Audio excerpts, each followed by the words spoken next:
And a very pleasant good afternoon, baseball fans, and welcome to another edition of Klamath Falls Falcons baseball today on 104.3 and 960 Sports and on mybasin.com. It is the home opener for the Falcons today. It's also the Area 4 league opener for the Falcons as they take on the North Medford Mavericks here at Kiger Stadium. Glad to be with you today. My name is Josh Eldridge. It is the second and soon-to-be third game in 2 days for the Falcons, but looking to right the ship after a tough loss last night at the hands of the AAA Medford Mustangs. The Falcons get to do it in front of a gracious home crowd at historic Kiger Stadium. We'll be back in just a couple of minutes as the meeting at home plate commences between our umpires and our head coaches today. We'll introduce you to the head coaches and the umpires and both teams as we continue your brief pregame show here on 104.3 and 960 Sports. But Klamath Falls Falcons baseball is next on mybasin.com. Parent of a high school athlete, I've given up trying to get pictures of my kid playing sports. It's nearly impossible to take pictures and enjoy the game. There is a solution, though. God's Gifts Photography attends high school sporting events in the Basin to take individual and team action photos at a great price. Search God's Gifts 2 on Facebook to learn more. They'll come and capture your athlete in action, creating those frameable lifelong memories so you can watch and just enjoy the moment. Call 541-281-2206 to get your athlete on their schedule. God's Gifts Photography. Threads. There are many threads that run through our region. There are churches and schools and Little League teams that bring us together and bind us into communities. There are roads and cars, there are houses and jobs and businesses, all woven together to make the fabric of our communities. There are financial threads that are part of that tapestry as well. For over 80 years, it's been our pleasure to be headquartered here, providing financial services to generations of our friends and neighbors. From that first savings account, to retirement planning, and all of the cars and houses and groceries in between, we keep your money local, investing it back into our communities, adding more threads to the fabric to make our communities stronger. Pacific Crest Federal Credit Union. Find your path. At mybasin.com, we bring you the power of local radio, the pace and reach of social media, the information of 24-hour news, and the excitement of local sports. We do this with a team of radio professionals that is second to none. Klamath Falls is a community that we love and a place that we are proud to call home. Klamath Falls deserves a media group that is as committed to you as you are to Klamath Falls. mybasin.com is your go-to place for news, sports, events, and everything going on at home in Klamath Falls.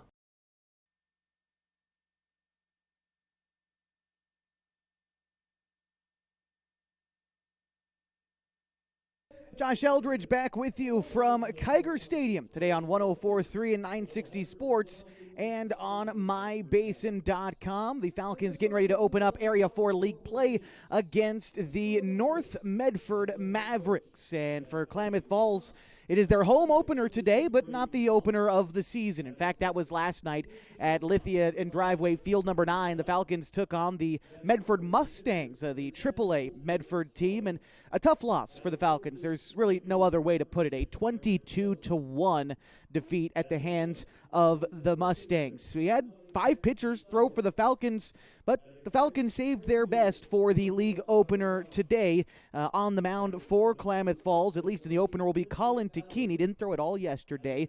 Falcons were only able to get 2 hits, each of them off the bat of Carson Sims. Drove in the only run of the day for the Falcons, but got to shake off that loss as you come into your league opener today against North Medford. And for the Mavericks, their 1-0 record came after a win against the team from Mount Shasta.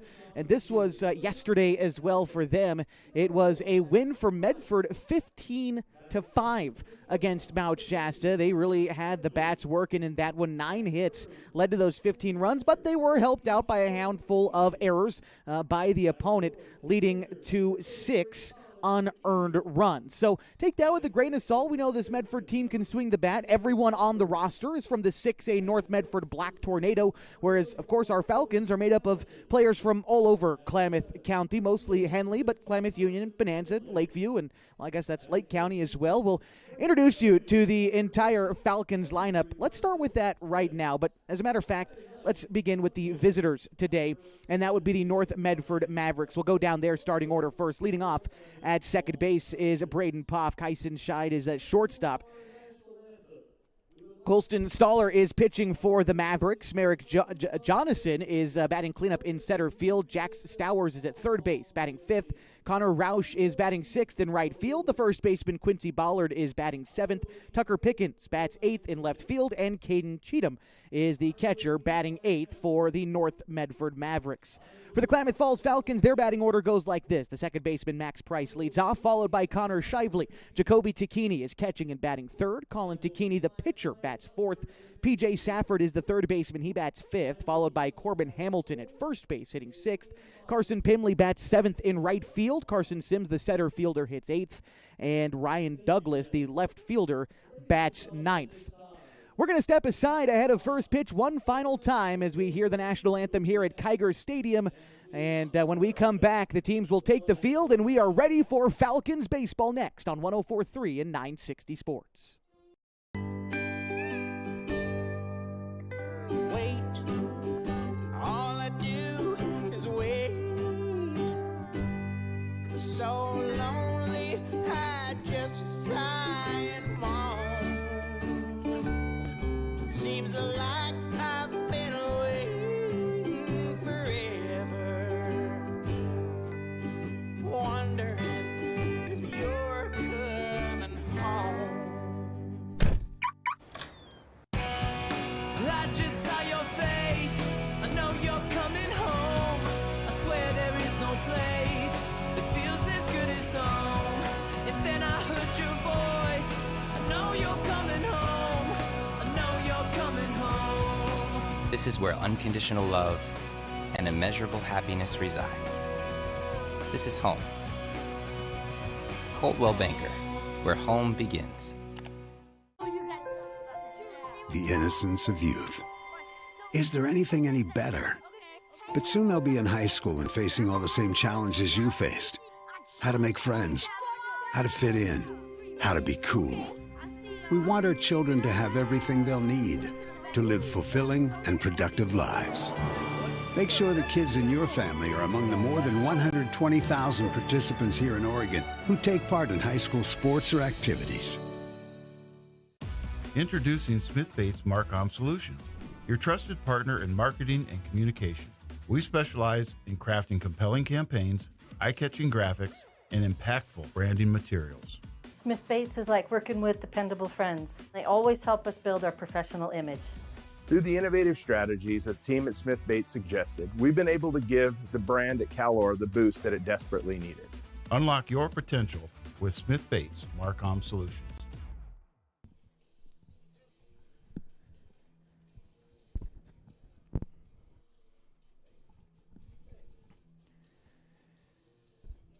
Josh Eldridge back with you on 104.3 and 960 Sports and MyBasin.com here at historic Kiger Stadium at have first pitch between the Klamath Falls Falcons and the North Medford Mavericks. The area opener for the Falcons today. We'll take a look at the very early season standings for Area 4, and as you can sort of be introduced to the rest of the teams in our league, you know, the Falcons traditionally have been a AAA team. This year playing a single A league, so a couple of new faces. In fact, everyone is new in our conference this year. At the top with a 4-0 overall record and a 2-0 win-loss record in league play is the Central Point Comets, followed by the North Jackson Royals, who are also unbeaten, 2-0 thus far this season. Then we've got the Mavericks, who are 1-0 and still yet to play a league game. The South Medford Colts are also without a win or a loss this season. Klamath Falls, of course, our Falcons 0-1 on the season. And then We've got the Grants Pass Diggers, who are 0-4 to begin the season. But that's a new look for the Falcons in this conference this year, hoping to compete a little bit better maybe than they did in the AAA season last year, and ready to get things going today against the North Medford Mavericks. And like I said, it'll be Colin Tacchini on the mound for the Falcons today, a product of Lakeview High School. And last year, the end of the summer, Colin Tacchini had some of his best work, and hoping that after a solid prep season with Lakeview, he can continue the work that he did towards the end of the year last year. And I'll work on reading you the line score of his final couple of starts, because that is what we know Colin Tacchini is capable of. He did lead the team in innings pitched last year as well, but like I said, those last two starts were the ones that really stood out as the right-hander completes his warm-up pitches. It was against Medford on July 15th last season when Colin Tacchini pitched 7 innings, giving up only 1 earned run, 8 hits, 3 runs eventually came across. He struck out 3. And then against Roseburg, it was 6-inning outing on July 20th, only gave up 3 hits in those 6 innings. And boy, was also solid against Grants Pass in his third to final start of the season last year when he pitched 6 innings, giving up only 1 earned run again, and he struck out 5 in that outing. A point of the season where Colin had an ERA of 8.05 last season. He was able to get it down to 4.40 because of those final handful of starts. Again, we know what he is capable of, and he's going to show us in the home opener today against the North Medford Mavericks. The Falcons in their home red jerseys today, and they've got blue numbers across their back, Falcons across their chest in cursive blue and white trim, gray pants for the Falcons today. North Medford in their black tops with Mavericks written across their chest in red with white outline and gray pants for North Medford. Here we go, ready for the first pitch from Colin Tacchini. It is fouled off and behind first base, and we are underway. 5:34, a little bit behind schedule here at Kiger Stadium, but that's nothing new. And a beautiful day today, sunny and 73 degrees here in Klamath Falls. As the next pitch misses upstairs, the count is 1-1. In the box right now for North Medford is Braden Poff. Poff, class of 2027 for the Black Tornado of North Medford High School. So that pitch from Tacchini misses high as well. The count now 2-1. As I stated earlier, everybody from this Mavericks team attends North Medford High School. Sort of different from how the Falcons are able to build their roster from the best players from all around Klamath, and in the case of Colin, Lake County as well. As another foul ball back against the screen. The count is 2 balls and 2 strikes to Braden Poff. On deck is Kyson Scheid. Tacchini, the right-hander, looking in, gathers the sign from his cousin, the other half of the battery, Jacoby Tacchini, behind the plate. Here's the pitch. It's rolled weakly out in front of the mound, and they're going to say it was a foul ball. I believe it must have hit home plate as it rolled out there. As Cooper Roberts, our home plate umpire, there to make the call, and down the baseline is Joel Woodley. Count remains 2 balls and 2 strikes to Braden Poff. Here's the delivery from Tacchini, and he struck him out looking. Fastball down the middle, and Poff is sent packing for the first out of the ball game. Kyson Scheid batting now for the Mavericks. Scheid, class of 2028.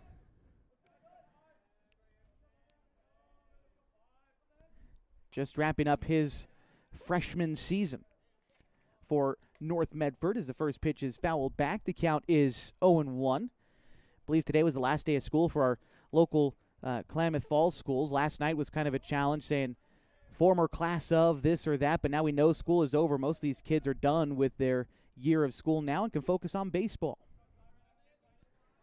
The 0-1 coming up from Tacchini. Here it is. Pitch is going to find the outside corner, and the count is 0-2 to Scheid. Colston Stoller is on deck for North Medford. Tacchini ready again with the 0-2.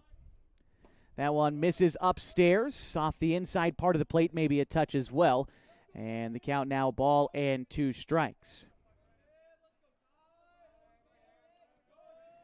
Tacchini gets the sign, agrees for the 1-2, now delivers.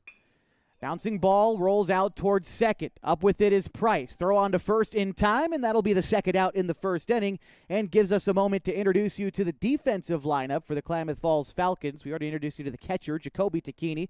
Down at third base is P.J. Safford. Connor Shively is at shortstop with Max Price at second. Corbin Hamilton plays first. In the outfield, at left is Ryan Douglas. In center field is Carson Sims, and in right field is Carson Pimley. Here's the first pitch to Colston Stoller. It's going to miss inside. The count is 1-0 to Stoller. The starting pitcher for North Medford getting a chance to swing the stick a little bit first. The 1-0 on the way from Colin Tacchini. That one misses inside. Good location with the fastball, trying to jam up the right-handed hitter, but just missing off the inside, and the count's now 2-0. Here comes Tacchini once more. This time finds the outside, trying to go both sides of the plate against Stoller. This time the count 2 balls and a strike. Already 2 outs in the top of the first inning and still scoreless. The 2-1 looked to be a breaking pitch off the outside. And the count now 3-1 to Stoller. Merrick Jonathan is on deck. Here's Tacchini with the 3-1 pitch. Swung on and missed, goes with the fastball there and runs the count full.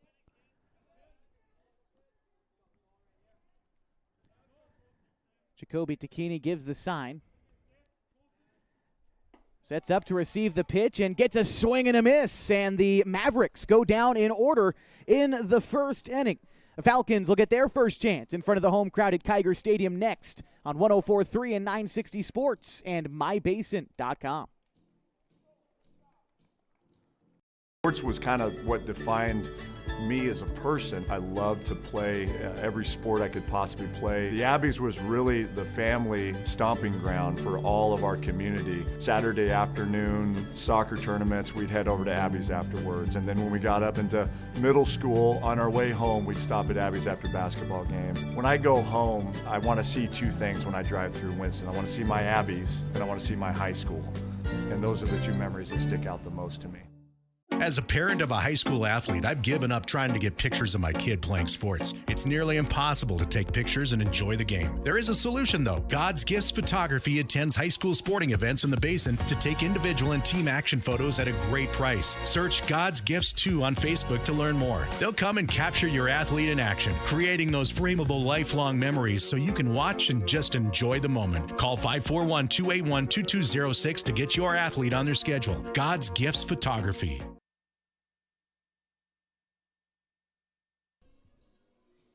Josh Eldridge back with you here from Kiger Stadium on 104.3, 960 Sports and mybasin.com.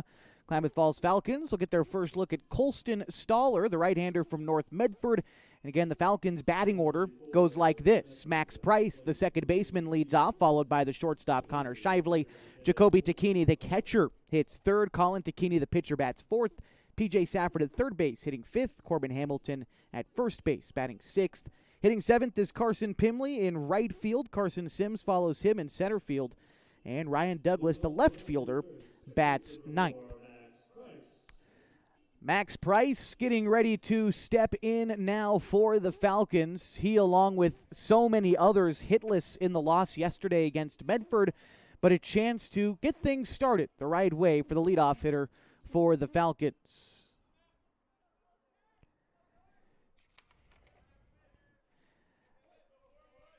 Max Price finishing his sophomore year at Henley High School. Waits the first pitch, and that is in there. Inside corner and a bit high in the zone, but a good first pitch there for Stoller. Looks to be predominantly working out of a stretch here as a starting pitcher. Price pops the next pitch up foul and out of play. The count is 0-2 to the Falcons' second baseman, and again, Shively on deck. Price, a wide batting stance, keeps his hands low. Tries to get his hands through the zone quickly as Stoller comes set. Here's the 0-2, bouncing ball back up the middle. The shortstop fields it near second base. The throw on to Ballard in time for the out. Scheid having to range over to make that play, but did so successfully to record the out. Gives us an opportunity to introduce you to the defensive lineup for North Medford. Cheatham is behind the dish with Stowers at third, Scheid at short, Poff at second with Ballard at first. The outfield from left to right is Pickens, Jonathan, and Roush.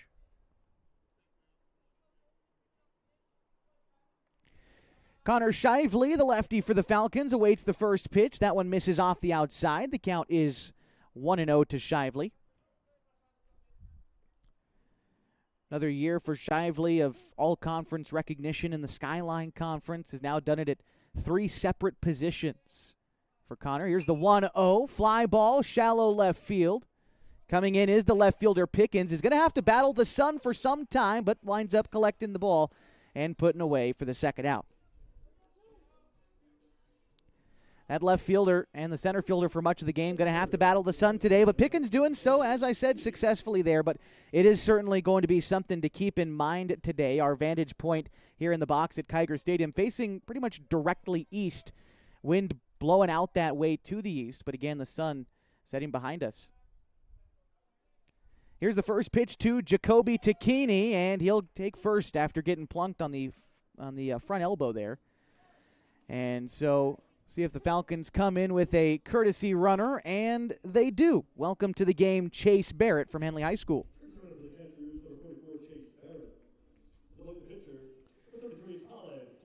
So a 2-out base runner for Colin Takini, a chance to help out his own cause, the only member of the Lakeview Honkers on this Falcons team. Wasn't able to talk much about Lakeview yesterday. Takini didn't make the trip to Medford to compete against the Mustangs with the team, but Lakeview just missing out on the postseason this year out of the Southern Oregon Conference, a tough conference to play in. Lakeview finished 8-7 in league play and 16-10 overall on the year. Takini takes the first pitch outside, the count 1-0, as Stoller readies for the pitch and gets a swing and a miss, count even.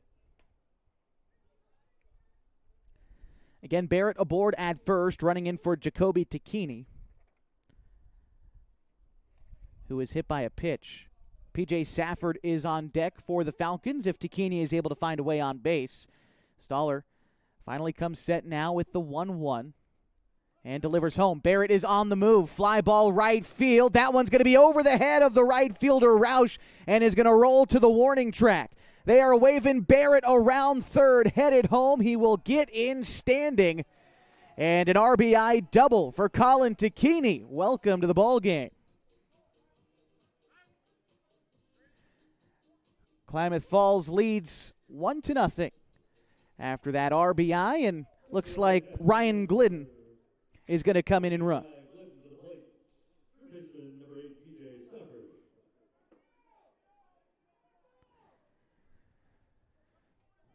So again, Glidden running for Takini at second. Here is P.J. Safford, the starting third baseman today for the Falcons. Safford awaits the first pitch. That one is in the turf, blocked by the catcher Cheatham. So Glidden's not going anywhere, but the count is 1-0. And Safford hitless yesterday, but again, just like many of the other Falcons from a day ago, hit the ball relatively well, just right at people. Here's the pitch. Line drive right back up the middle and through into center field. Glidden gets the green light and will score. And an RBI single for P.J. Safford makes it 2-0 Falcons. And there you go. Finding some green there for P.J. and gets an RBI single. Back-to-back hits lead to 2 runs for the Falcons so far in this inning.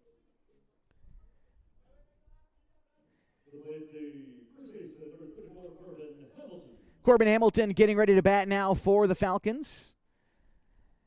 Hamilton had a good season with Henley, enough to earn all-conference honors for him. A sub-1 ERA on the mound. Got to imagine probably going to be seeing him either in relief of this game or getting a start later on tonight. Hard to say, but Hamilton is definitely going to be one of the go-to guys on the mound this year. And at the plate last season for Henley, not a guy who collects a ton of extra base hits, but able to just poke it and get singles, and sometimes that's all you really need, especially in the 6 hole where Corbin is batting. The issue for Corbin during the prep season was the strikeout numbers were a little high, but if he's able to shorten up that swing a bit, he can certainly become a factor this summer for the Falcons. Keeps his hands low in the 2-0 count. Stoller delivers, and Hamilton watches one miss below his knees. The count is now 3-0 to the Falcons' first baseman. Carson Pimley, the right fielder, is on deck. Klamath Falls leading 2-0 in the bottom of the first inning, game 1 of a doubleheader today.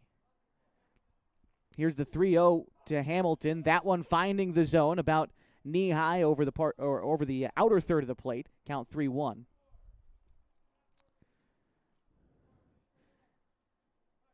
About a 5-step lead off of first for Safford. Good secondary lead as Hamilton fists one foul the other way. Got jammed up a little bit there, but staying alive in the at-bat. The count is now full, 3-2.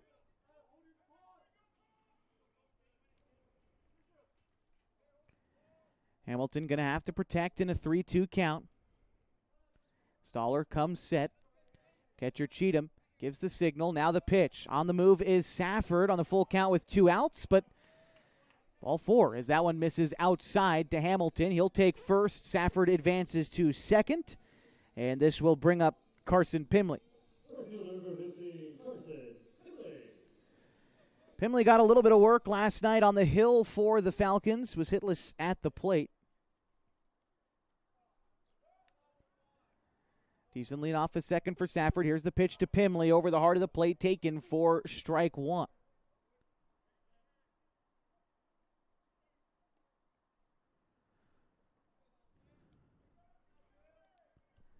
Set again is Stoller.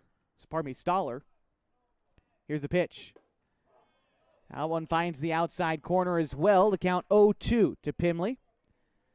Like I said, pitched 1 inning last night, giving up 7 hits and 7 runs against the Mustangs, but chance to flip fortunes here and knock in a run if he can come through in a 2-strike count. Here's the pitch to Pimley. It is going to bounce to the plate. Cheatham knocks it down. The count 1-2.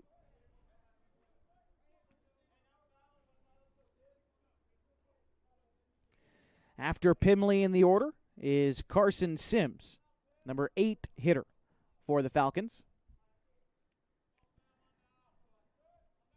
Here's the pitch from Stoller. Line drive the other way, but drifting foul.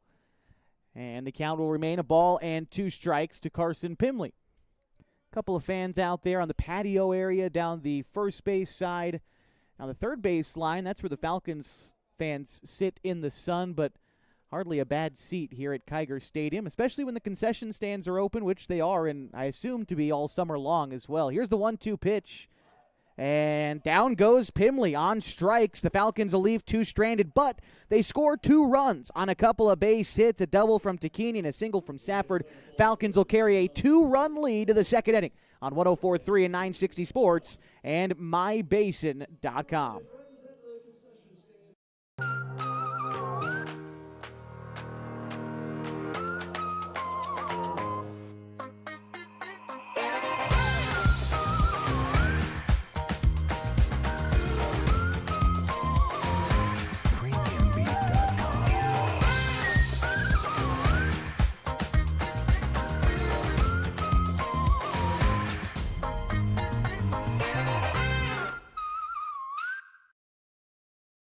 The cars we drive play an important part of our everyday. Whether we're going to work, dropping off the kids at school, or maybe even on that first date. Vehicles we drive play an important role in all of that. And that's why at Klamath Falls Subaru, we are so passionate about getting you the long-lasting vehicle that you will love. When you come to our store, you'll find that every department is dedicated to caring for our customers, which is why I can proudly send anyone here knowing that they will be treated like family. Stop by and say hi. When you come to Klamath Falls Subaru, you're coming home.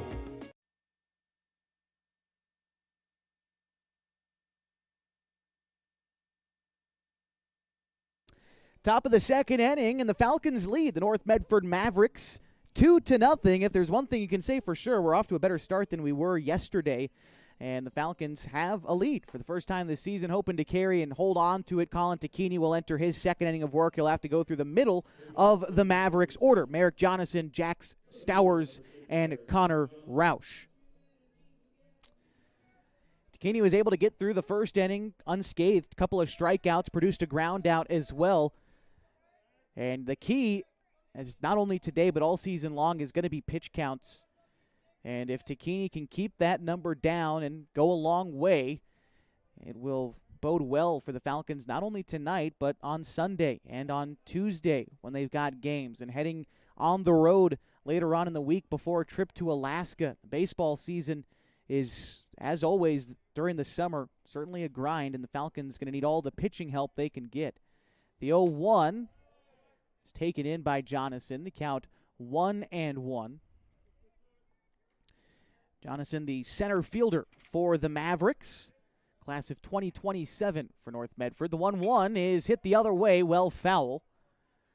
Off towards the Klamath County Fairgrounds. Count a ball and 2 strikes. A big day earlier today at the Klamath County Fairgrounds as we unveiled the new flag. The 100-foot flagpole was quite a project for everybody here at the radio station. Here's a bouncing ball to third. Safford plays it on a hop, makes it throw to first in time, and a nice play there by PJ at third to record the out, 1 away in the second inning. Jackson Stowers getting ready to bat now for North Medford. The third baseman batting from the right side. Second guy in a row for North Medford's order that goes with the no batting gloves look. That's always a sign of a ball player right there. Here's a pitch. Called a strike on the outer third. The count 0-1. Like I said, our stations, Basin Media Active, and our company, along with Benefit for the Basin and the Klamath County Fairgrounds, unveiled our project earlier today. Here's the pitch. Fouled off. Count 0-2. Fairgrounds only right behind us here at Kiger Stadium. And like I said, the 100-foot flagpole now bears Old Glory at a 30-by-60 flag, which was just incredible to see earlier today. The 0-2 pitch on the way to Stowers is fouled off, and the count will remain.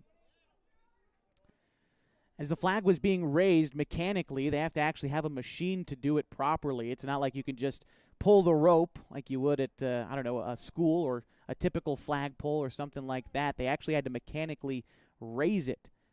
0-2 once more to Stowers. That one is once more hit the other way, foul. As it got about halfway up, it paused for a moment. People who were involved in the raising of the flag, like Joe Reister from Benefit for the Basin and Rob Sims at Basin Media Active, he said a few words and then started playing the national anthem as the flag was to be raised the rest of the way. Takini comes with the 0-2 count again to Stowers. And that will be taken for strike 3 over the plate. Maybe a touch low, but Stowers down looking for the second out in the second inning. This will bring up Connor Roush for North Medford. And as the national anthem was coming to a swell at the very end of the song, Land of the Free, Home of the Brave, the flag was hit by just the perfect gust of wind and unfurled in all of its glory right at the end of the national anthem. It's like it could not have been timed any better. And just a very cool day at the fairgrounds. Here's the 1-0 pitch, swung on and missed to Roush. Count is even, and that flag was brought to you by the county, the community. Everyone who contributed over $120,000 project. Here's a ground ball back up the middle. Might have to hold this thought as Shively comes up with it. Has time to throw on to first and will do so in time. The Mavericks are down in order once more in the second. Falcons lead 2-0 as we go to the bottom half next on 104.3 and 960 Sports and mybasin.com. It starts to warm up outside. It's time to tackle your lawn. And Kyle's Lawn Care is who to contact. Kyle's been doing lawn care in Klamath Falls for over 9 years. He offers a variety of services designed to make your life easier. Kyle's Lawn Care offers weekly mowing jobs, which includes mowing, edging, and blowing off sidewalks, snow removal, big cleanup jobs, dump runs, and more. At Kyle's Lawn Care, they strive to give each job their all and go the extra mile to exceed their customers' expectations. To get an estimate, you can call or text 541-281-3623. Kyle's Lawn Care. Introducing Smith Bates Marcom Solutions, your trusted partner in marketing and communication.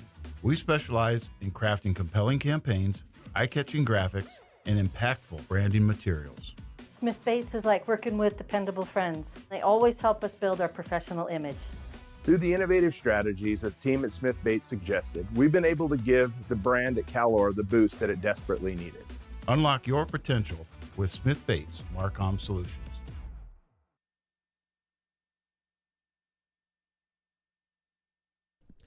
Josh Eldridge back with you on 104.3 and 960 Sports and MyBasin.com for Falcons baseball today. An area doubleheader, and in Game 1, bottom of the second inning, the Falcons lead North Medford 2-0. Due up this half inning for Klamath Falls will be Carson Sims, Ryan Douglas, and Max Price. That's 8, 9, and 1 in the Falcons order. Pretty good first time around for the Falcons. They scored 2 runs in the first. Only needed 2 base hits to do so. Takini and Safford with a double and a single respectively, knocking in those couple of runs. But now it's up to Sims to get the rally started. Here's the first pitch. It is taken upstairs. The count is 1-0. Carson was the only Falcon to record a base hit yesterday and actually did so twice with an RBI double about midway through the ball game. But hoping to continue that streak into today. As that pitch misses inside, and the count is 2-0.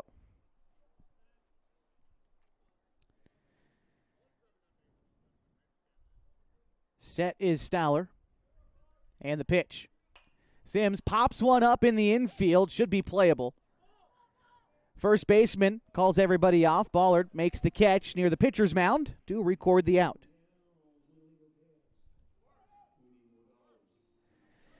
Ryan Douglas getting a chance now for the Falcons. And I said it during the Henley High School season, but of course, new fans tuning in who weren't just Hornets fans. Douglas hitting in the 9-hole sort of works as having a second leadoff hitter. So fast, creates good contact, and can really help set the table for the top and then middle of the Falcons order. So he takes the first pitch here outside, 1-0. Douglas, during the prep season, served that same role for Henley, as here he hits a line drive left field. That is over the head of the left fielder Pickens. Had a little bit of trouble with the sun, said that would be a factor as Douglas rolls into second. And it's going to be a double for Ryan Douglas with 1 out in the second inning. And again, there's that sun as Pickens just sort of froze for a moment trying to find the ball in the sun, and it wound up just barely over his head. He got a glove on it, but tipped off the webbing and down for extra bases for Douglas. And here comes Max Price.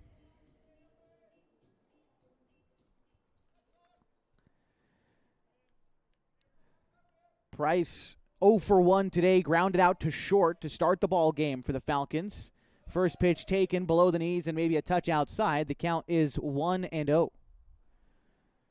Price missed a decent chunk of the prep season, missed about 8 or 9 games for Henley, but still finished the season batting .279. Here's the pitch. It misses outside. The count now 2-0 to Price.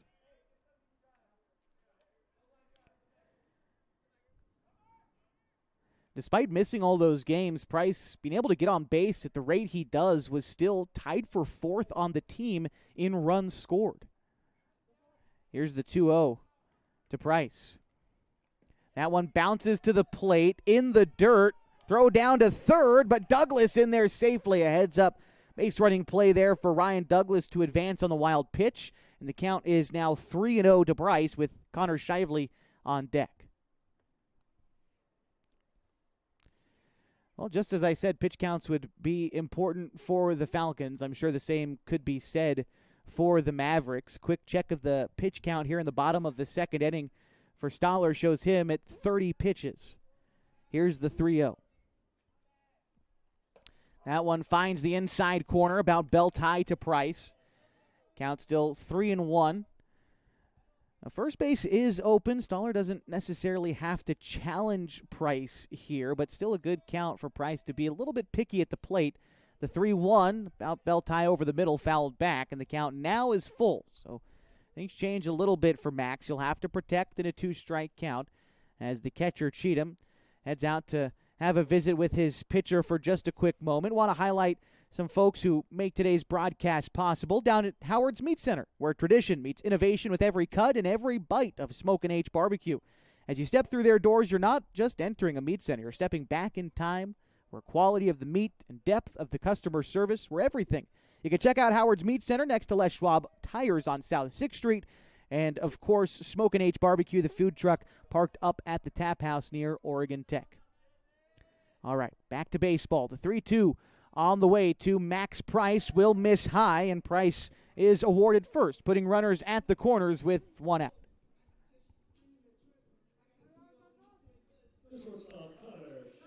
Connor Shively, a chance now for the Falcons to add to their 2-run lead. Shively, though, 0 for 1 today, flew out to left field in the first inning. Talk about a guy who had a solid prep season. Shively was invaluable to the Hornets on their run to the state semifinals. On the move is Max Price on the first pitch. The throw down to second is going to wind up in center field. That's going to allow Douglas to score from third. It's also going to allow Price not only to steal second, but advance to third on the throw. Falcons lead 3-0 and a runner 90 feet away. That pitch was outside, ruled a ball. The count 1-0 to Shively. Still a chance to knock in a run as Douglas came in to score. Price at third, and Shively will await the 1-0. Like I was saying, great prep season. Actually led his team in batting average. Hit .490 for the Hornets this spring. Here he sends a fly ball to center field. That one caught a bit of the wind, and Jonathan wasn't able to track it down. Shively will wind up at second, and the run will score, and the Falcons lead 4-0.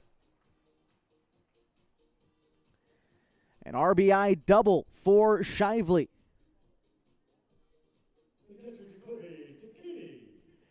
And again, just a fly ball, seemingly routine, but the wind really swirling around out there in center. Even from our vantage point here in the press box, could see the ball sort of knuckling around out there. Hard for Jonathan to play, and unfortunately for him, wasn't able to get under it. But still a double for Shively as Takini awaits the first pitch. Line drive foul, left field. Count is 0-1 to Takini. He was hit by a pitch. Eventually, courtesy ran for, but Chase Barrett, who came in to run for him, would eventually score.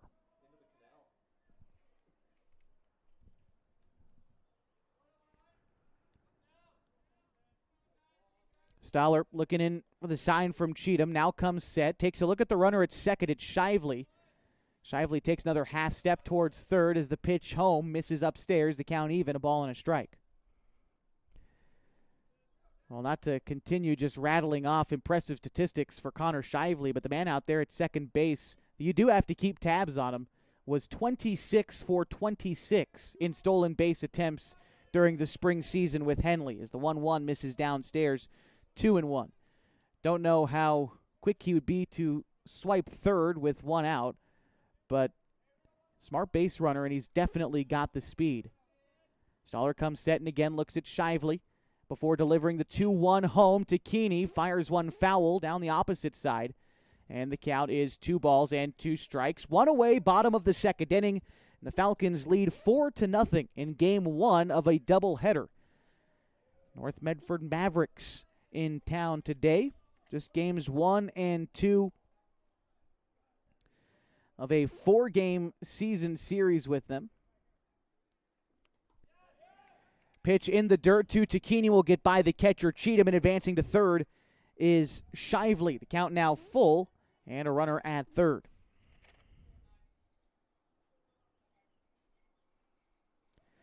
Won't see North Medford again after today until the second to last league date of the season on July 15th. Sort of bookend with the first two teams we play in league play being the final two teams we play in league play. As the 3-2 misses outside, and Takini earns a walk.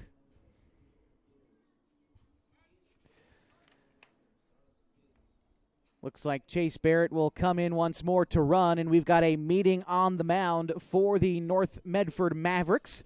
Give us another opportunity to highlight some more of the folks who make today's broadcast possible, like Abby's Legendary Pizza. If you're looking for a great place to eat, head to one of Abby's Legendary Pizza locations for some of the best pizza in the Klamath Basin at 1919 Austin Street or 2226 Shalleck Street near OIT. Abby's Legendary Pizza, a proud supporter of youth sports in the Klamath Basin.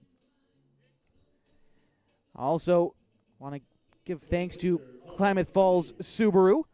Through the Subaru Love Promise and Subaru Share the Love events, Klamath Falls Subaru has donated thousands of dollars to dozens of hometown charities. Comfortable and not corporate at Klamath Falls Subaru on Washburn Way. Stop by and say hi. All right, meeting on the mound is concluded. We'll resume a game that is a 4-0 scoreline. The Falcons in front of the Mavericks. In the bottom of the second inning and 1 out, the Falcons have runners at the corners. Connor Shively's at third, Chase Barrett at first, and Colin Takini, Falcons pitcher, getting ready to bat now. Here's the first pitch to Colin. He'll take it outside, and sort of jogging to second was Chase Barrett. I think he was trying to get caught in a rundown, so that way the Falcons could try to score Shively, but instead Barrett's just going to jog on over to second uncontested. So now 2 in scoring position with 1 out for Takini. Already a good start to the day for Colin. Not only has he gotten through the first 2 innings on the mound unscathed, but at the plate 1 for 1 with a double and an RBI and a run scored. Small lead off a second for Barrett. He does have Shively in front of him. Here's the 1-0 home to Colin. He will take that pitch. The count now 2-0. After Colin Takini in the order, it's P.J. Safford. Stoller taking his time getting back on the rubber. He's had more of a slower, deliberate pace today on the mound for North Medford. Now he comes set, ready for the 2-0. That one will also bounce to the dish, but this time Cheatham able to knock it down before it gets by him. The count 3-0, but both runners have to remain where they are.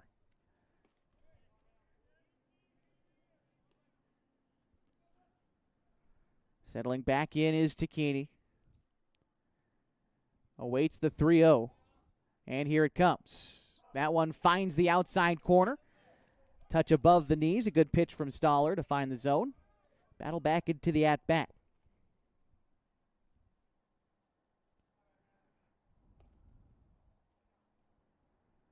Set once more is Stoller. And the 3-1. That one will miss in, maybe a touch low as well to Takini. And that will load the bases with 1 out for P.J. Safford.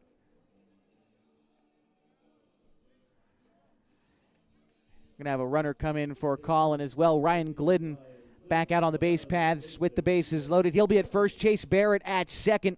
Connor Shively remains at third. And here comes P.J. Safford. Good start to the day for him as well. 1 for 1 and an RBI. He singled in a run in the first. Was ultimately left stranded out there, but a chance to knock in a couple of runs here. Corners in for North Medford. Middle infield at double play depth. First pitch on the way to PJ. First pitch swinging. Loops one into right field. Coming in is the right fielder Roush to make the catch. Tagging from third is Shively. He will score. The throw to try to get Barrett at third is wild. Winds up down the line. Barrett will come in to score. 2 runs across for the Falcons as they now lead 6-0. Pulling up at second was Ryan Glidden, advancing on the throw as well. So Safford credited with a sacrifice fly and an RBI as Shively comes in to score. Chase Barrett scoring on the error, and Ryan Douglas advancing to second as well. So now in steps Corbin Hamilton. Hamilton walked in his first at-bat. Here's the pitch taken for a strike.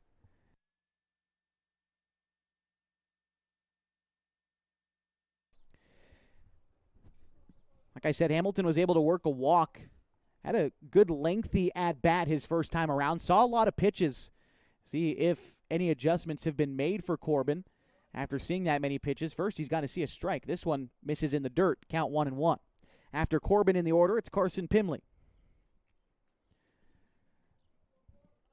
Falcons have added 4 more runs already in this inning. They lead 6-0 in the bottom of the second. Here's the pitch. That one in the dirt, and the count is 2-1. Hamilton, during the prep season for the Henley Hornets, batted .326.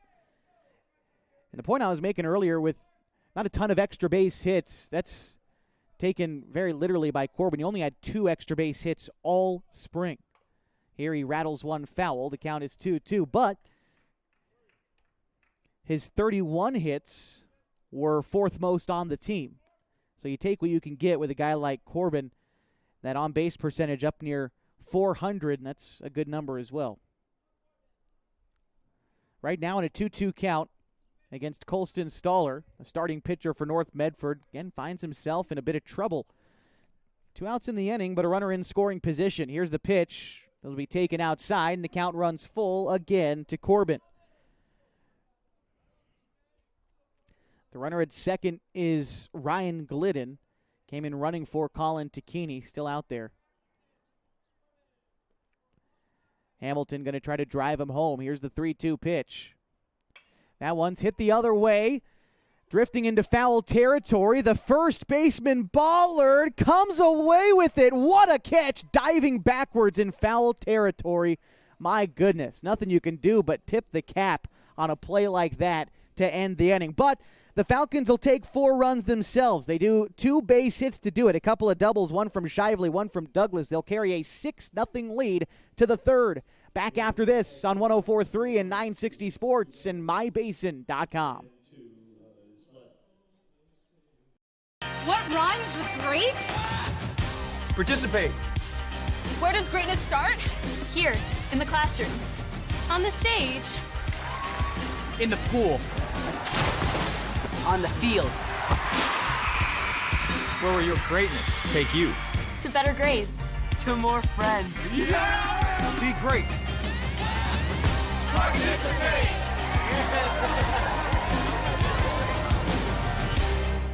At mybasin.com, we bring you the power of local radio, The pace and reach of social media, The information of 24-hour news, and the excitement of local sports. We do this with a team of radio professionals that is second to none. Klamath Falls is a community that we love and a place that we are proud to call home. Klamath Falls deserves a media group that is as committed to you as you are to Klamath Falls. mybasin.com is your go-to place for news, sports, events, and everything going on at home in Klamath Falls.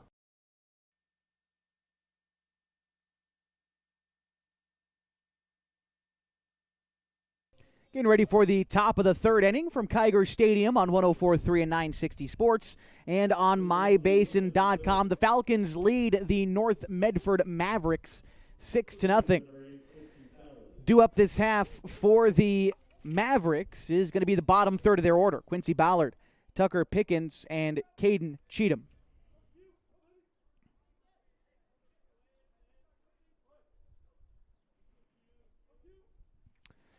Lefty Ballard stepping in now. He'll take the first pitch from Takini. Misses, must have been low. The count 1-0 to Ballard. Class of 2029 for North Medford. Just wrapped up his freshman season. Grounds one back to Takini on the mound. He fields it cleanly, tosses on to Hamilton in time for the out, and quickly one away in the 3rd. This will bring up Tucker Pickens, the starting left fielder for North Medford, class of 27 for the Black Tornado, playing for the Mavericks here. And the pitch, swung on and missed. Count is 0-1.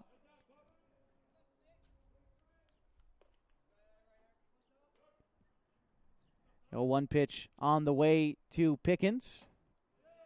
Misses low and away. The count is now 1-1. Klamath Falls Falcons have their summer youth baseball camp coming up next week, starting on Monday.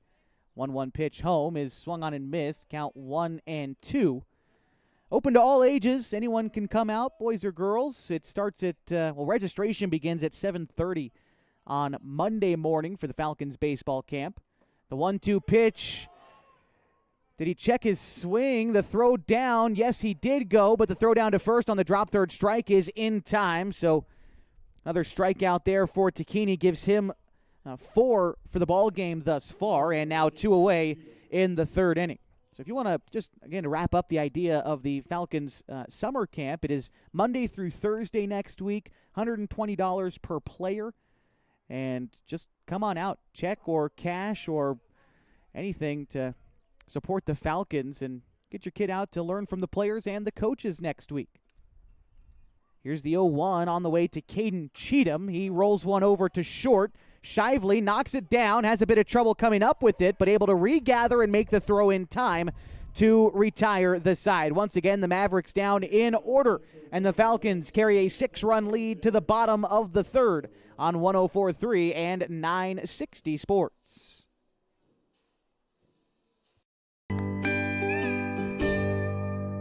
Wait, all I do is wait. So lonely, I just sigh and moan. Seems like I've been waiting forever, wondering if you're coming home. I just saw your face, I know you're coming home. I swear there is no place that feels as good as home. And then I heard your voice, I know you're coming home. I know you're coming home. This is where unconditional love and immeasurable happiness reside. This is home. Coldwell Banker, where home begins.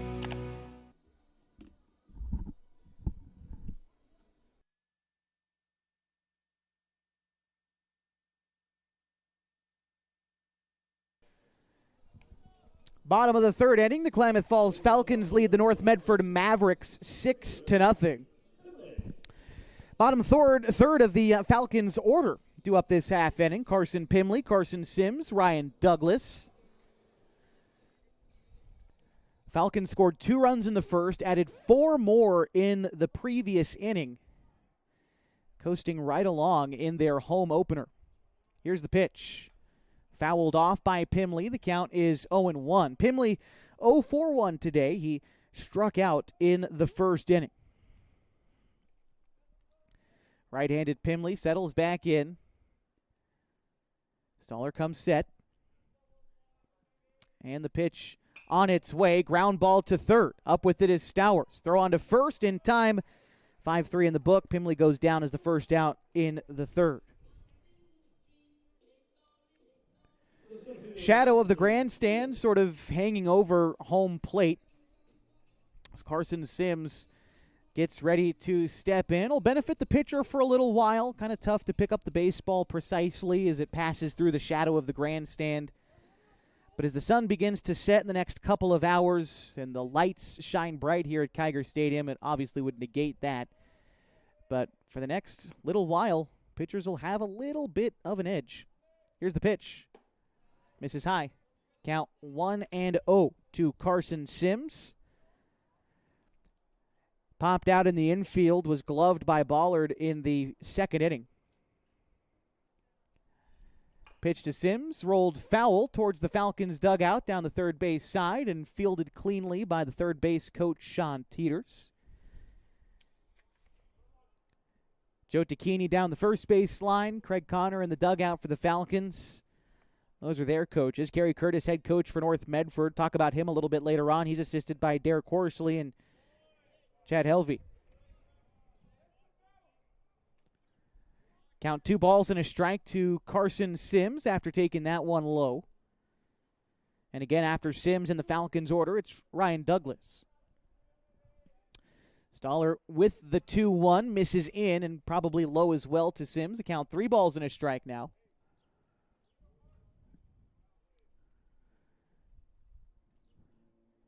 And as the sun sets, we've dropped about 4 degrees temperature-wise since first pitch an hour ago. Now 72 degrees at Kiger Stadium as Sims will take a pitch called a strike over the outside part of the plate. I think Sims may have thought it was high, about letter high to Carson, and the count will run full.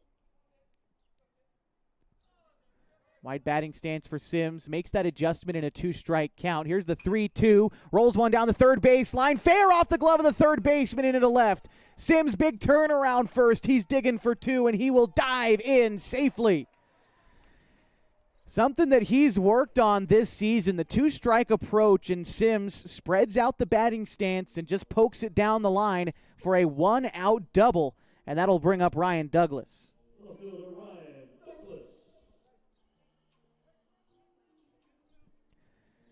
Douglas is 1 for 1 today. He actually doubled his first time around and came in to score in the second inning. Now an RBI opportunity. It's the second baseman, Poff, who's keeping Sims honest at second. The pitch is in the dirt, but Cheatham able to kick his shin guard at the baseball, knock it down, so it keeps Sims at second. But the count, a ball and no strikes to Ryan Douglas. And the Falcons lineup turns over next with Max Price waiting on deck. Stoller set with the 1-0. Here it comes. That one misses in. Kicks around again by Stoller. The count 2-0. Hasn't let all that many get by him behind the dish is Cheatham. But he's had to really knock down a lot of pitches that have skipped to the plate today. Hard work for him behind the dish. The 2-0 is right down the middle, called a strike. 2-1.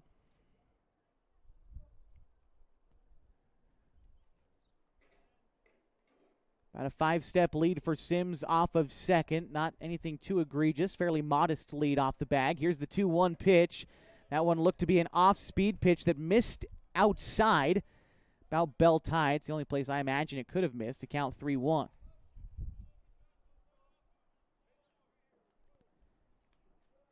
Now the shortstop Scheid trying to keep Sims close. Patting the glove behind him, but now returns home ahead of the 3-1 pitch. That one's going to miss upstairs, and Douglas will take a walk. Now runners at first and second. Still one away for Max Price. Meeting on the mound for the Mavericks. Want to see if this is the moment where they make a change, and it is. We are going to see a new pitcher in for North Medford. We'll introduce him to you and the rest of the changes for the Mavericks when we come back on 104.3 and 960 Sports and MyBasin.com. The Falcons lead 6-0 against North Medford. Threads.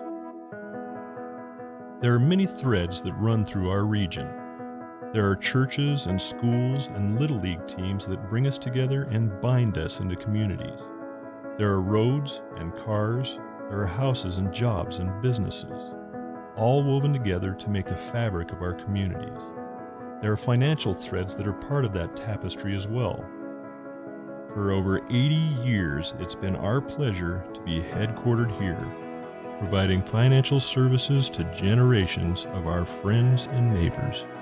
From that first savings account, to retirement planning, and all of the cars and houses and groceries in between, we keep your money local, investing it back into our communities, adding more threads to the fabric to make our communities stronger. Pacific Crest Federal Credit Union. Find your path.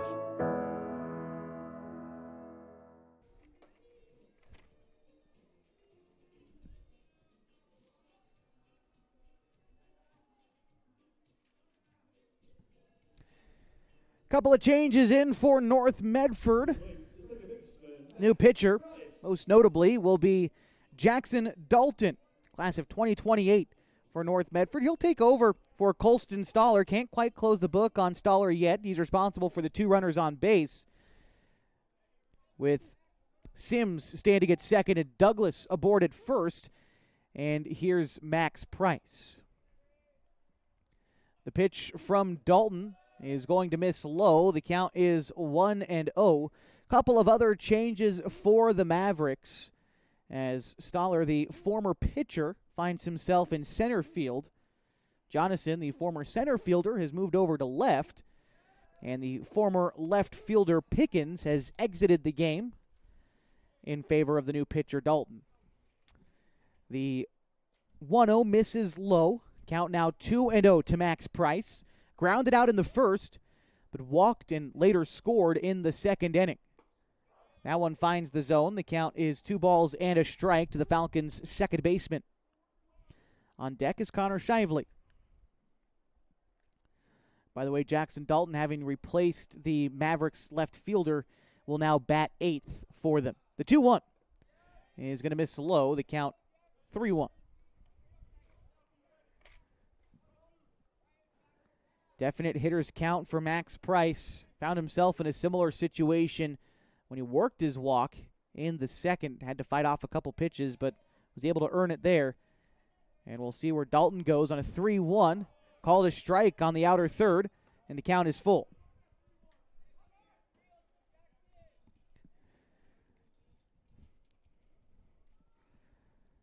Price, wide batting stance, digs in the right-handed batter's box.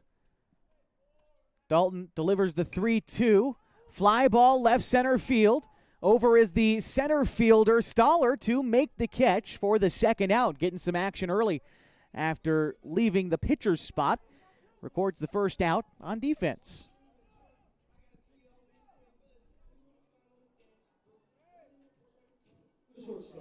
This will now bring up Connor Shively. Shively flew out in the first, but doubled in a run in the second and would later score.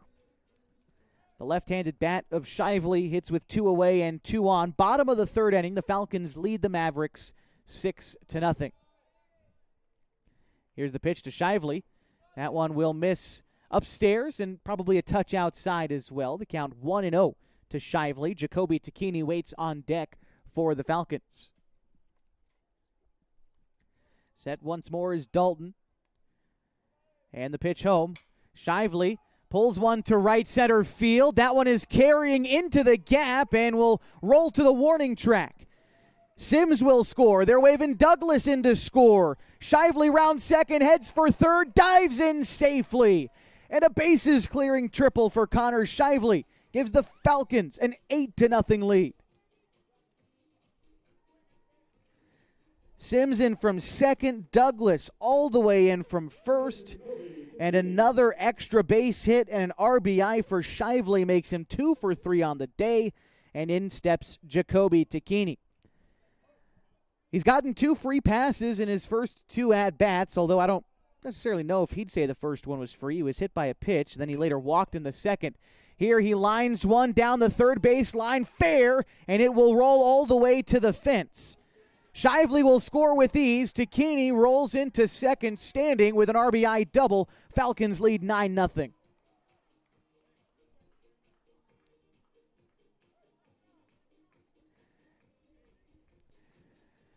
Ball barely stayed fair down the left field line, but once it did, it just rolled all the way to the fence, 325 feet down the line, 325 down the line either way, 350 to left and right center, 385 straight away center. Falcons have been hitting the ball all over the ballpark today, and it's led to 9 runs. Colin Takini bats now. Swings and misses at the first pitch. The count is 0-1. And by the way, after Jacoby's double, he again is ran for by Chase Barrett out there at second. Takini 1 for 1 today, doubled in a run in the first inning and would later score. Then he walked in the second. Here's the 0-1 to him. That one skips to the plate off the shin guard of Cheatham, and advancing to third is Barrett. Count is a ball and a strike to Colin Takini.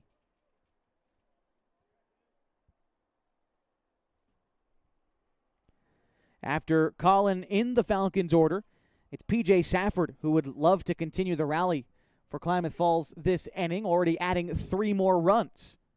Now leading 9-0. Takini takes a pitch inside, now 2-1. And again, standing at third is Chase Barrett. Dalton delivers the 2-1 over the heart of the plate, but misses upstairs. Good take there by Takini, 3-1.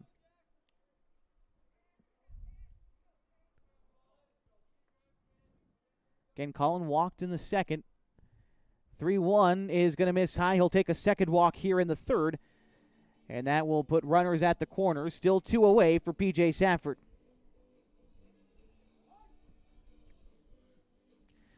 Ryan Glidden coming in to run for Colin Takini once more. Safford getting ready to hit. Couple of RBIs for PJ already today. He singled in a run in the first and had a sacrifice fly with the RBI in the second. That sacrifice fly actually produced 2 runs for the Falcons, although they were aided by a North Medford error. So PJ only credited with 1 of those RBIs, but you put a ball in play, good things happen. And even though he doesn't get that in the stat sheet, he'll definitely take the extra run on the scoreboard, no doubt about it. First pitch misses to PJ. The 1-0 also misses. Count 2-0 to the Falcons' third baseman. Corbin Hamilton is on deck for Klamath Falls.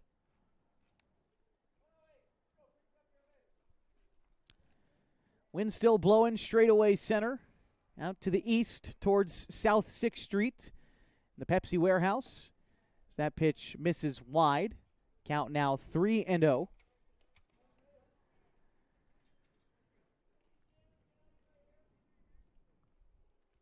Safford looking for a pitch to hit in a 3-0 count. Of course, you'd love to load the bases. Safford will take strike 1.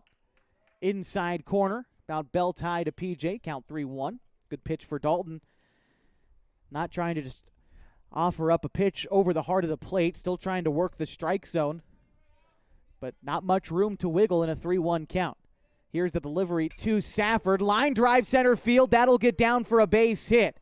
1 run scores. Glidden heading for third. He'll get in standing. Klamath Falls now leading 10-0. Throw down to third, and then advancing is Safford to second.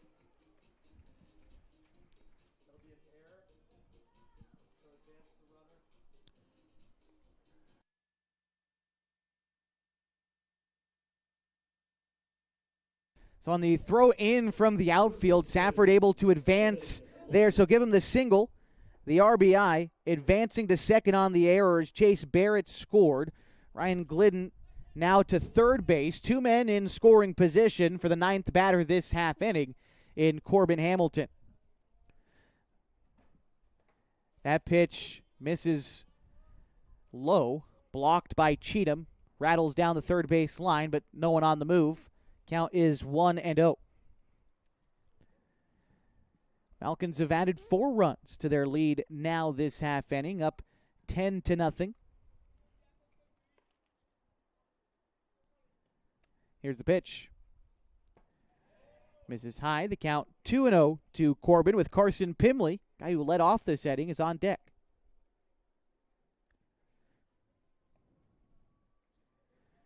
Three extra base hits this inning for the Falcons. 1 from Carson Sims. Shively tripled. Takini doubled.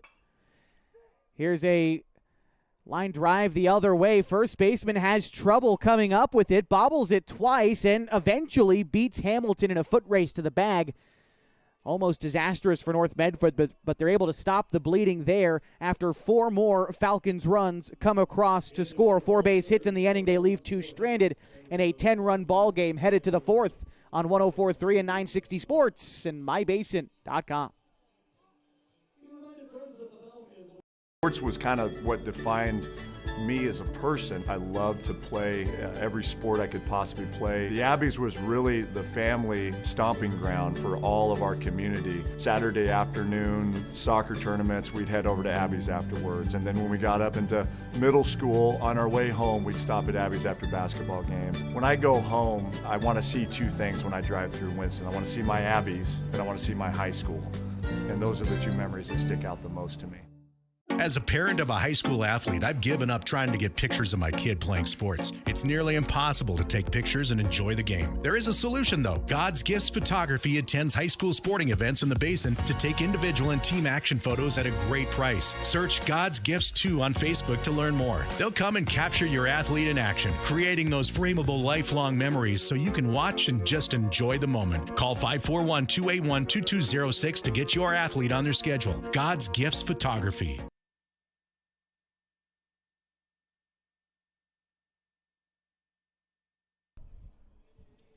Getting ready for the top of the fourth inning in a 10-0 ball game in which the Klamath Falls Falcons lead the North Medford Mavericks. 10 runs on 8 hits, no errors for the Falcons. They've left 5 runners on base so far. For North Medford, no runs, no hits. They've committed 3 errors, and they have yet to have a base runner at all today. They'll be the top of the order against Colin Takini this half inning.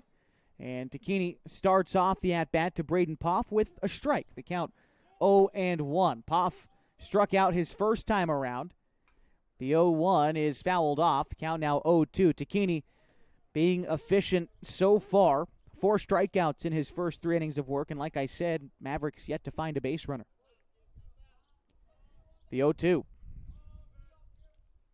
Swung on and missed. Takini goes with the changeup and got Poff well out in front. Second time Poff down on strikes today. And that'll be the first out in the 4th inning. Kyson Scheid batting now for the Mavericks, 0-1 today. Well, the Falcons continuing to fundraise this summer. Their hit-a-thon coming up here shortly. Word is during this homestand at some point that they will have this hit-a-thon, likely Saturday. Could be as late as Tuesday, but sometime over the next handful of days, the Falcons will have their annual hit-a-thon as the 0-1 pitch to Scheid is taken for a strike. The count 0-2. Falcons are fundraising for a lengthy trip to Alaska, which will come later on this year, June 24th through the 29th. They will be playing in Alaska. The 0-2 fought off foul to Scheid. He'll stay alive in this at-bat. But obviously that costs some money to go bring the entire team there and coaches and all of those things that you need to happen with lodging, plane tickets, food, things to do. Make it fun for the team to go. It's another foul ball and an 0-2 count. Scheid stays alive. So their hit-a-thon, you can sponsor the Falcons this year either by foot in their hit. You can pick a specific player and see how far they hit it and pay that amount per foot as the 0-2 once again to Scheid is taken upstairs for a ball, 1-2. You can also, if you find it within yourself, make a flat donation to the Falcons baseball program as, again, try to fundraise to make sure this tournament trip to Alaska is fun for everybody involved. 1-2, swung on and missed, back-to-back swinging strikeouts for Takini in the 4th. 2 away, and that'll bring up Colston Stoller.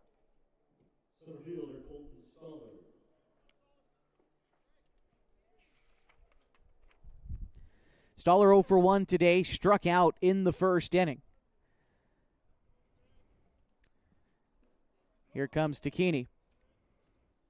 And that pitch misses wide. The count is 1-0 to Stoller. Merrick Jonathan on deck, hoping for a chance, but so far through 3 2/3, Takini has faced the minimum. Here's the 1-0. That one, an off-speed pitch, missed a little upstairs, I believe. The count 2-0.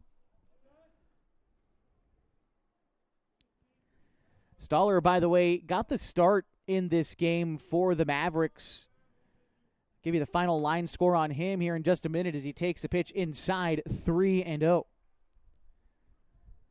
Stoller exited after pitching 2 1/3 innings, giving up 5 hits, 8 runs, 7 of them earned. He walked 5 with 1 strikeout. Here he pops one up behind first base, and Hamilton will run out of room, giving chase. And the count is now, I believe, 3-1. Pardon me. The count is 2-2 to Colston Stoller. Here comes Takini. And he will get a piece of it. Stoller shoots that one over towards the Medford dugout. That ball is going to be left on top of the dugout unless someone climbs the ladder to get it, but just camped on the roof. Might be down to baseball, boys. Here's a 2-2 once more to Stoller. Takini kicks, fires, got Stoller looking, strikes out the side in the 4th. Takini is dealing in the home opener. His Falcons lead 10-0. Going to the bottom of the 4th next on 104.3 and 960 Sports and mybasin.com.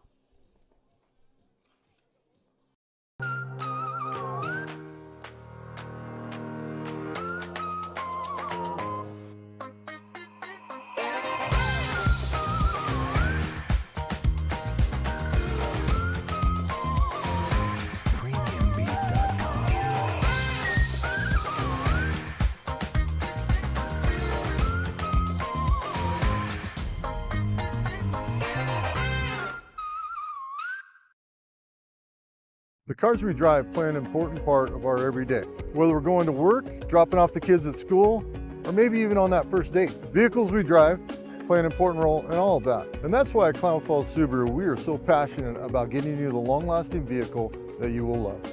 When you come to our store, you'll find that every department is dedicated to caring for our customers, which is why I can proudly send anyone here knowing that they will be treated like family. Stop by and say hi. When you come to Klamath Falls Subaru, you're coming home.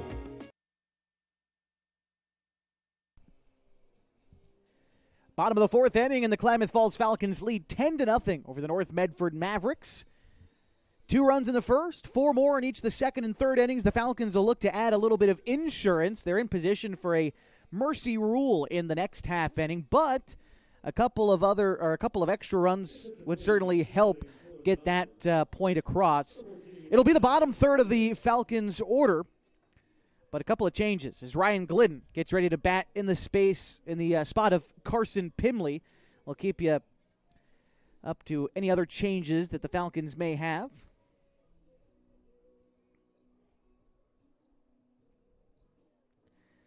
Glidden mostly been used today as a courtesy runner whenever Colin Takini would reach base, but the first at-bat of the day for Ryan.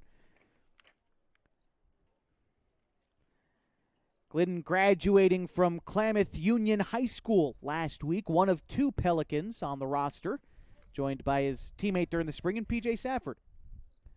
Here's the first pitch to Glidden. He swings and misses at the first offering to count 0-1.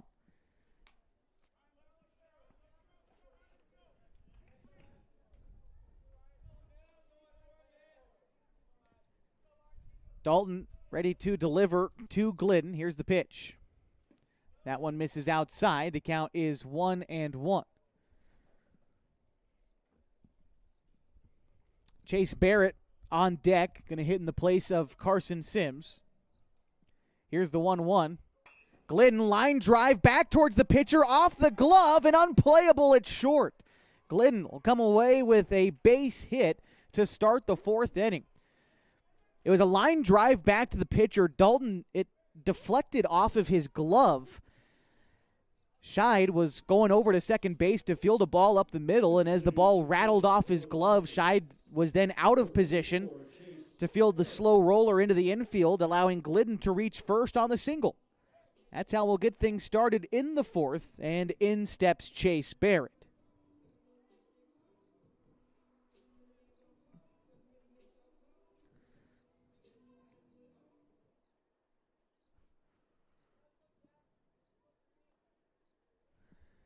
Barrett getting ready for his first look. Again, he's also been used as a courtesy runner for the most part today. Barrett had been running for Jacoby Takini when he reaches base, but first at bat today, he'll hit in the place of Sims, who exits, at least for now, after going 1 for 2 with a double and a run scored. Modest lead off of first for Glidden. Dalton gives him a check before delivering home to Barrett, who will take a strike, 0-1.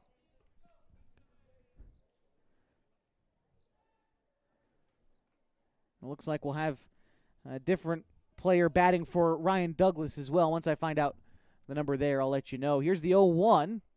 Misses high. The count is 1-1. Looks like Colby Medeiros getting some warm-up swings in the on-deck circle. We'll make sure it's the Bonanza Antler in just a moment. 1-1 on its way to Barrett. Fouls one off behind first base. Count 1-2. Barrett attends Hanley High School, class of 2027. Got some reps down the stretch during the prep season, mostly as a fielder. Didn't get a ton of at-bats during the course of the year, but filled defensive areas when the team needed him. As the 1-2 misses high, the count is 2-2. Again, even coming out for the summer, Chase filling his role of being a courtesy runner when the team needs him. And here, batting in the middle innings of a 10-0 ball game. The 2-2 misses low, and the count is full, 3-2. Again, game 1 of a doubleheader today. Plenty of baseball still left to be played at Kiger Stadium. What'll happen is likely between games, we'll return those of you listening to radio to Fox Sports Radio as Barrett works a walk, puts 2 on with nobody out. Glidden to second. Barrett aboard at first.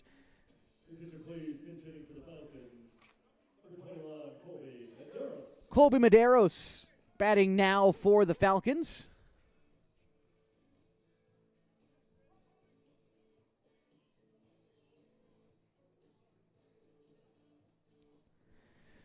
Medeiros from Bonanza High School, the lone antler on this team, stands 6'1". Antlers just missing the playoffs this past spring season, despite playing strong down the stretch. Their division in the 2A, 1A class just difficult with the likes of Lost River and Illinois Valley, and with the addition of Cross Point Christian this last year, who made an incredible run to the postseason despite it being their first year as a program ever and having mostly freshmen. They were able to make the playoffs ahead of the Antlers. But Medeiros, the only one from that conference, which included, again, the league champion Lost River and Cross Point Christian, the only guy to make the Falcons roster. Right now, he's in a 2-0 count against Jackson Dalton with 2 on and nobody away. His team is up 10-0. Here's the pitch to Medeiros. Misses high. The count 3-0. Still looks to be Max Price on deck for the Falcons. Pardon me, that looks like Hunter Glidden down there. Just looking at the wrong guy. Here's the 3-0. Misses and the bases are loaded. So Glidden, Ryan Glidden to third. Chase Barrett to second. Colby Medeiros now aboard at first. And Hunter Glidden getting ready to bat in the place of Max Price.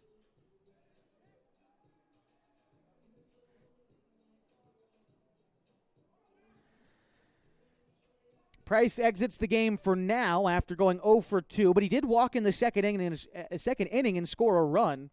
First at bat for Hunter Glidden today, and he'll face Jackson Dalton with the bases loaded. Corners in for North Medford. Middle infield going to try to turn 2 on a ground ball. But the Falcons in prime position to add a bit of insurance, as I said, making sure they can try and complete a mercy rule victory in the next half inning. Like I said, at this point, the Mavericks would only need 1 run to avoid that, but any extra the Falcons can add would make it more difficult for North Medford. Here's the 0-1 pitch. Going to miss wide. The count is even 1-1. After the conclusion of today's doubleheader at Kiger Stadium, the Falcons are back on the road tomorrow at noon against the Roseburg Pepsi Bottle Caps. Here's a ground ball down the third base line, fair, and will get into left field. 1 run comes in to score. Barrett in to score as well. The throw into the infield is a wild one, but Glidden advances to second as 2 more runs come in to score. Ryan Glidden in, Chase Barrett in, Colby Medeiros to third, and Hunter Glidden to second. And Connor Shively will bat now for the Falcons.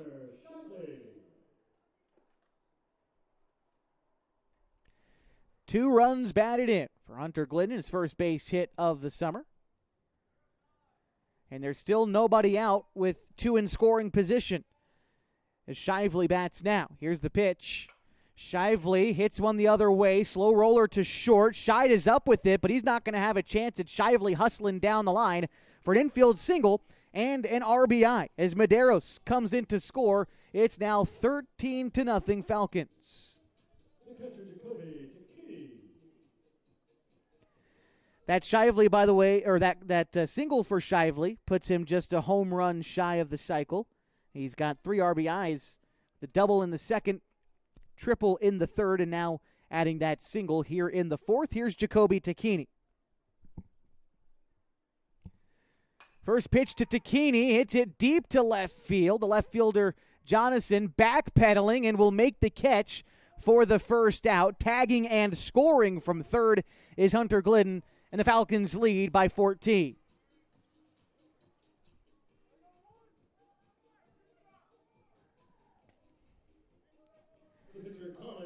Colin Tacchini batting now. Colin doubled in a run and scored in the first. Since then, he's walked twice in the second and third innings and has been left stranded in scoring position, or at least the runner who comes in for him has been left stranded out there each time. The pitch is in the dirt. Cheatham knocks it down. No one on the move. Only runner is Shively at first.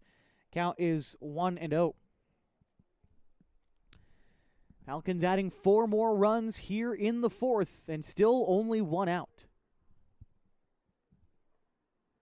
Here's the pitch. Checks his swing and does so in time. Count is 2-0 to Colin Tacchini. P.J. Safford is on deck. It looks like they're going to hit for him. Looks like Ian Meyer is going to hit in the space of P.J. Safford. As long as Tacchini doesn't roll into a double play, but heading the count now 3-0 after that pitch misses upstairs.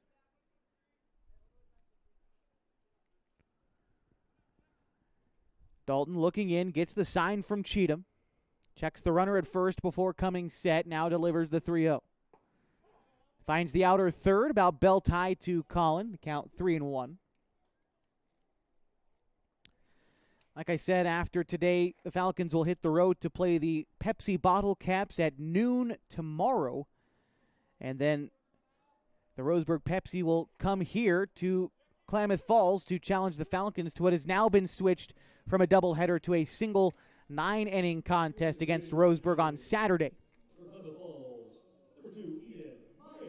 Tacchini working a walk for the third time today, which will advance Shively to second. And as I stated before, hitting in the place of Safford will be Ian Meyer.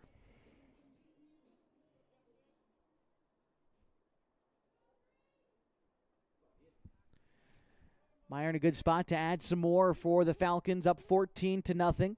1 away, runners at first and second. Getting his first at-bat of this game, hitting in place of PJ, who exits at least for now after a 3 RBI effort. A couple of singles mixed in there too, a sacrifice fly. Unsure if he'll return defensively. Meyer able to play third base a little bit as well. He takes the first pitch low, 1-0. Dalton delivers the 1-0 pitch. Meyer lifts it up, foul behind home. Could be playable for the catcher. Cheatham unable to make the play, though, and it falls in foul territory. The count, a ball and a strike. Tough play for catchers to make with how much backspin is on that baseball. Cheatham just overplayed it a little bit heading towards the backstop and landed behind him. So the count is 1-1. Meyer gets a second chance.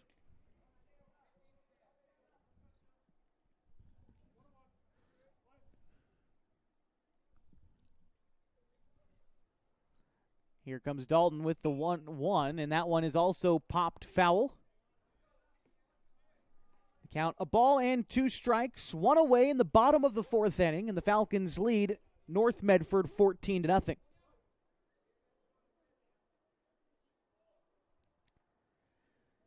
Dalton looks in, gets the sign, shakes off the first option, now is agreeable, checks the runners before coming set, and here's the 1-2 to Meyer. He will look at strike 3 for the second out in the fourth inning.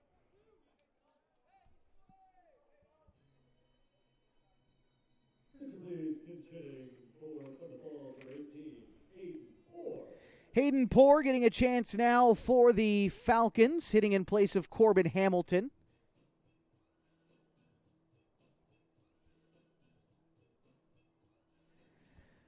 Hamilton exits for the meantime, after going 0 for 2, fly out to third, ground out to third. He also walked. This will be Hayden Poor's first chance today. Poor, class of 2028 for Henley High School, got the start yesterday against the Medford Mustangs, the AAA Legion team in the Rogue Valley. And all things considered, in 2 innings of work, didn't pitch poorly at all against a really quality opponent. And again, the Falcons wound up losing that game decidedly, but Poor's start was solid, all things considering. And here taking his first at-bat today, the count is 0-1. Only gave up 4 hits across those 2 innings. Here's the 0-1. Poor checks his swing, but does so too late. The count is 0-2. Ryan Glidden is on deck for the Falcons. As Poor is the 9th batter to hit this inning for Klamath Falls. Here's the pitch. Hit in the air, right field. Coming in is the right fielder, Roush. She is unable to make the catch. In and out of his glove. Shively will come in to score. Takini will get into second. And an error will allow the run to come in and score. Falcons now lead 15-0. Unfortunate break there for North Medford. Roush came in. The ball was in his glove and just popped out. So here's Ryan Glidden, who singled and scored to start this inning. Takes the first pitch for a strike, the count 0-1. Runners at the corners, 2 away. At third is Colin Takini. At first is Hayden Poor after reaching on the air. Here's the pitch. In there to Glidden. Count is now 0-2.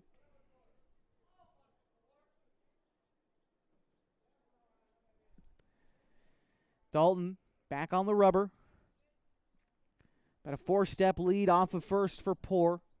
Nearly nothing for Takini off third. The 0-2 on its way to Glidden. Fouls it back. Stays alive. Count is still 0-2 to Glidden. I believe Chase Barrett should be on deck. Yeah, there he is. He's on deck for the Falcons.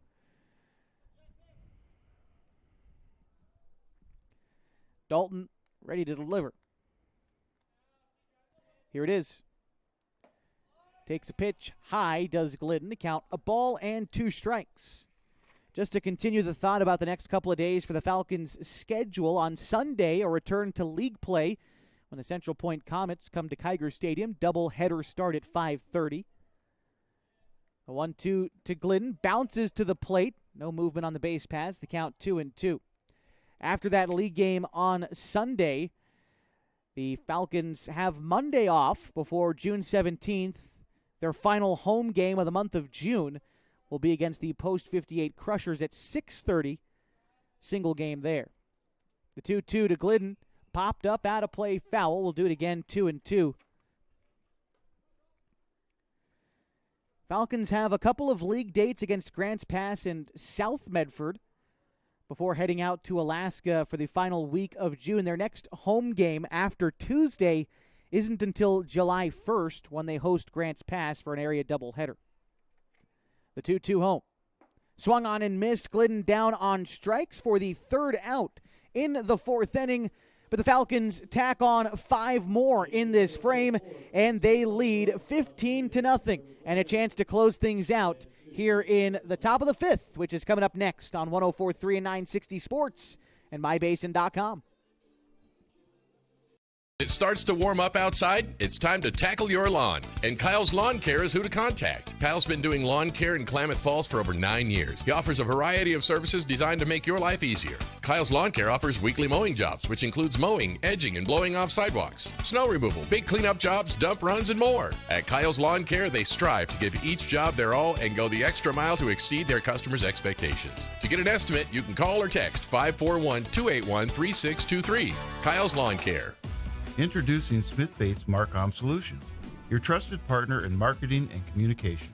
We specialize in crafting compelling campaigns, eye-catching graphics, and impactful branding materials.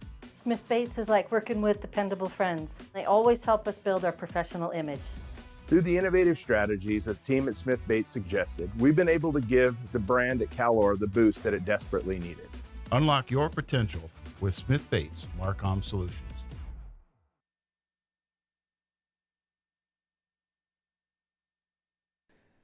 Falcons a chance to put things away in the top of the 5th inning, win via mercy rule over the Mavericks. But first, Colin Takini will have to get through the middle of the North Medford order. Merrick Jonathan, Jax Stowers and Connor Roush. It's been an efficient day for Colin so far. 51 pitches through 4 innings. The golden number for him is staying under 65.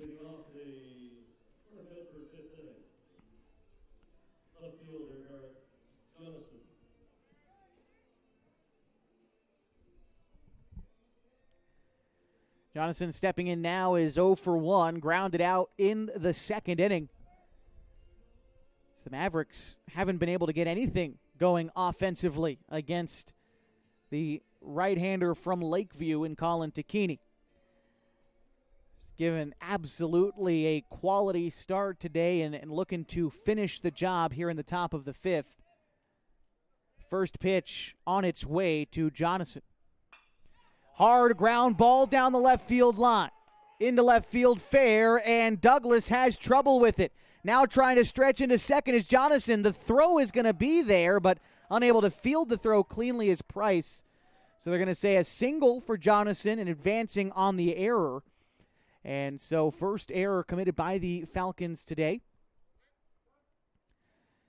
Bring up Jack Stowers now, as that is the first hit for the Mavericks, the first base runner today. And that will end the day for Colin Takini. We'll have a new pitcher for the Falcons when we come back. But right now, top of the 5th inning, they lead North Medford 15-0 on 104.3 and 960 Sports and mybasin.com. What rhymes with great? Participate. Where does greatness start? Here, in the classroom. On the stage. In the pool. On the field. Where will your greatness take you? To better grades. To more friends. Yeah! Be great. Participate!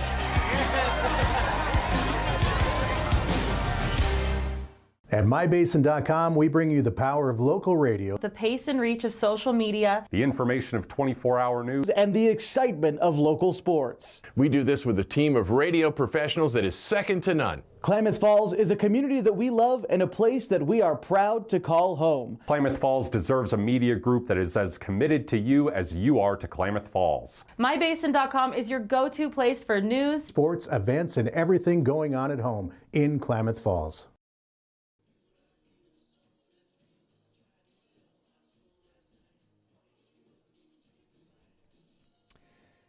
Top of the 5th inning, and the Falcons have a new pitcher. It's the right-hander from Henley High School, Max Price. Colin Takini, the former starter, will just take Max's place over at second. Just a clean swap between those two guys. By the way, one other defensive change for the Falcons that I didn't mention was that Carson Pimley exited in favor of Ryan Glidden, now patrolling right field for the Falcons as Max Price finishes his warm-up tosses.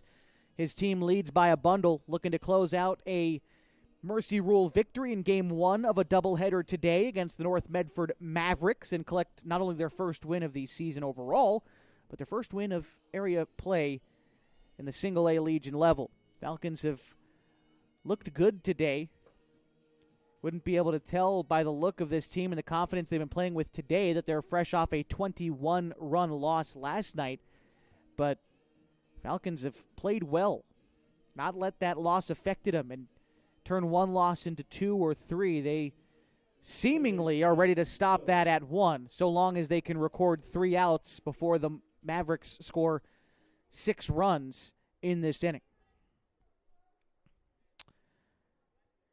So Merrick Jonathan aboard at second after a leadoff single and advancing on an error.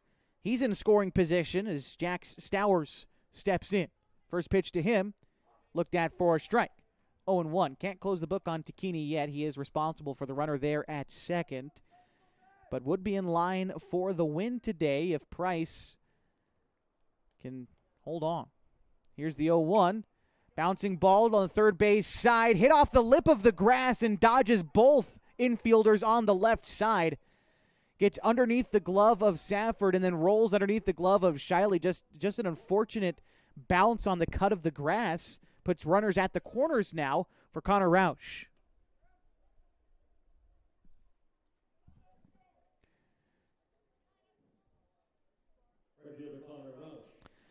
Roush 0 for 1 today, grounded out in the second inning. Hit a ground ball to Shively over there at short. Infield playing straight away for the Falcons. Of course, that runner at third doesn't mean all that much yet. The first pitch will miss. The count 1-0 to Roush. Mavericks need to score 6 in this half inning to extend the game. The 1-0 to Roush. Taken for a strike. A nice off-speed pitch there from Price. The count, a ball and a strike to Roush, followed in the order by Quincy Ballard. Price set with the 1-1. Here's the pitch. Off-speed pitch misses in. The count is 2-1. Good location in a 1-1 count to try to get Roush to roll over that pitch low in the zone and in, but arguably a better take by Roush to lay off that pitch. Here Price comes with the 2-1. That one called a strike around the knees over the middle of the plate. Count is even now, 2-2.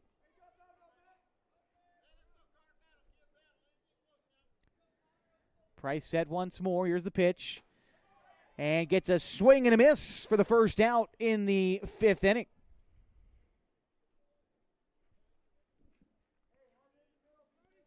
First baseman Quincy Ballard. Ballard stepping in now 0 for 1 today. He grounded out in the 3rd inning. Now the infield for the Falcons ready to turn to Takini, the second baseman, shaded a little bit to his right. The first pitch misses. Oh, looks like Brody Clemens in batting for North Medford. My apologies there. The class of 2028 graduate for North Medford will take a strike. Count is even, 1-1. So he'll hit in place of Ballard, who exits after going 0 for 1.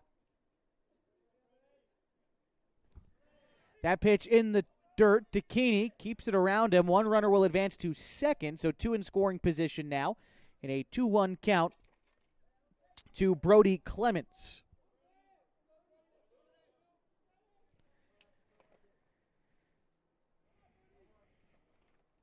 Clemens, one of the younger players on this team, just wrapped up his freshman season at North Medford. The 2-1 misses high to count 3-1.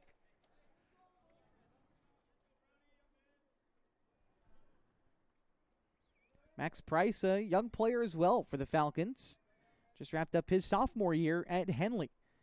Again, one of the motivating factors for the Falcons to play a single-A schedule this summer was the youth of the team. You compare today's outing to yesterday when you go against the Medford Mustangs with 3 guys who had just got done playing their freshman year of college and many more who had just graduated. Here's a ground ball to third. Safford up with it. He'll look the runner back to second, go to first for 1. Now the runner tries to advance to third, but Stowers will get in there safely, and a run will score for North Medford as Jonathan comes in. The score now 15-1. Pardon me there, no strikeout. Sorry about that score bug. Advancing to third was Stowers, and Clemens out on the throw. So now the Mavericks down to their final out of this ball game, and in steps Dalton. One hopper out to short. Shively gloves it, throws on to Hamilton in time, and that will be the ball game. In the opener, the Klamath Falls Falcons win 15-1. We'll be back with a brief post-game show in just a moment before we prepare for Game 2 next. So stick around for more Falcons baseball on 104.3 and 960 Sports and on mybasin.com. As the Falcons knock off North Medford 15-1. For Klamath Falls, 15 runs, 11 hits, and 1 error.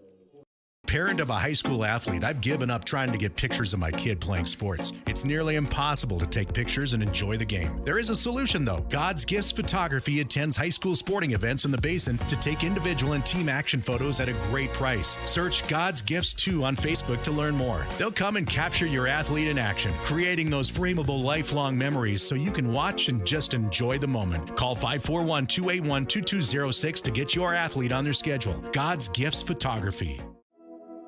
Threads. There are many threads that run through our region. There are churches and schools and Little League teams that bring us together and bind us into communities. There are roads and cars, there are houses and jobs and businesses, all woven together to make the fabric of our communities. There are financial threads that are part of that tapestry as well. For over 80 years, it's been our pleasure to be headquartered here, providing financial services to generations of our friends and neighbors. From that first savings account, to retirement planning, and all of the cars and houses and groceries in between, we keep your money local, investing it back into our communities, adding more threads to the fabric to make our communities stronger. Pacific Crest Federal Credit Union. Find your path. At mybasin.com, we bring you the power of local radio, The pace and reach of social media, The information of 24-hour news, and the excitement of local sports. We do this with a team of radio professionals that is second to none. Klamath Falls is a community that we love and a place that we are proud to call home. Klamath Falls deserves a media group that is as committed to you as you are to Klamath Falls. mybasin.com is your go-to place for news, sports, events, and everything going on at home in Klamath Falls.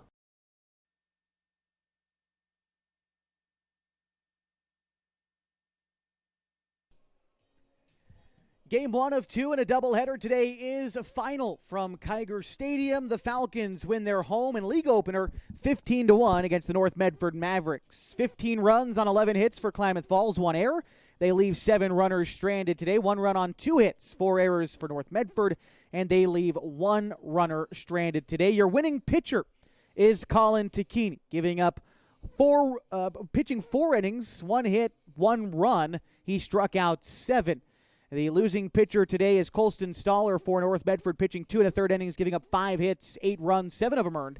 He walked 5 and struck out 1. Couple of notables today. We'll start with the Klamath Falls Falcons, a multi-hit day for Connor Shively, who went 3 for 4 with 4 RBIs and 3 runs scored. Also a quality day for PJ Safford, who went 2 for 2 with 3 RBI today.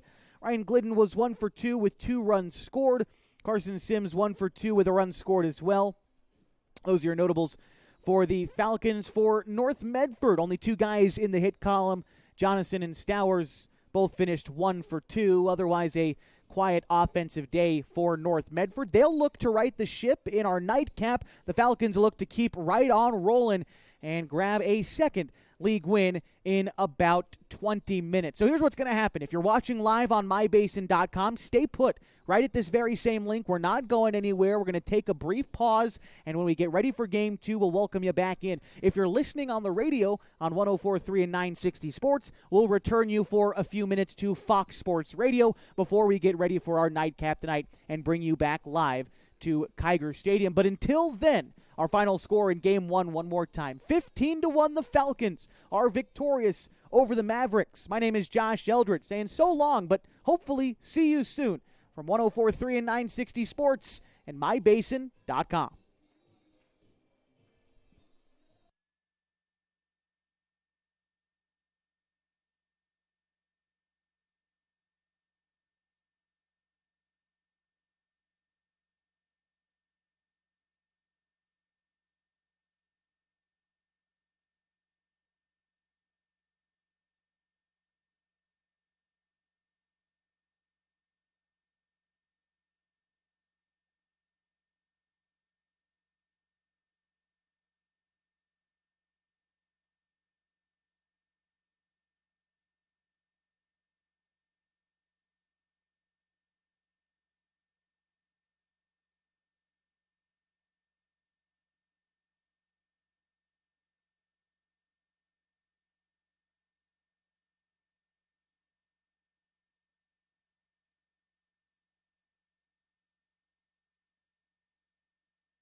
And welcome back to Klamath Falls Falcons baseball on 104.3 and 960 Sports and on mybasin.com.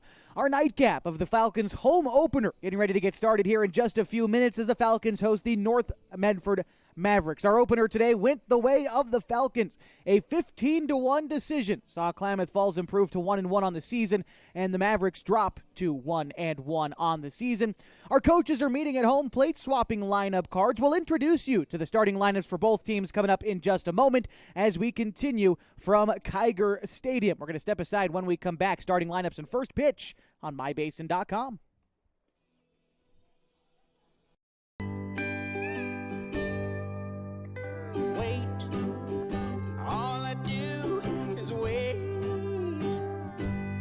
So lonely, I just sigh and moan. Seems like I've been away forever, wondering if you're coming home. I just saw your face, I know you're coming home. I swear there is no place home. And then I heard your voice. I know you're coming home. I know you're coming home. This is where unconditional love and immeasurable happiness reside. This is home. Coldwell Banker, where home begins. The innocence of youth. Is there anything any better? But soon they'll be in high school and facing all the same challenges you faced. How to make friends, how to fit in, how to be cool. We want our children to have everything they'll need to live fulfilling and productive lives. Make sure the kids in your family are among the more than 120,000 participants here in Oregon who take part in high school sports or activities. Introducing Smith Bates Marcom Solutions, your trusted partner in marketing and communication. We specialize in crafting compelling campaigns, eye-catching graphics, and impactful branding materials.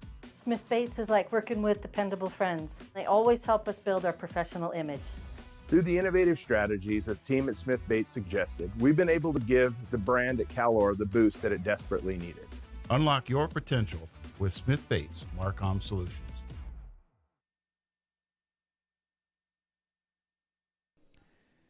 Let's introduce you to the starting lineups for both teams ahead of first pitch between the Falcons and the Mavericks, the nightcap of a doubleheader.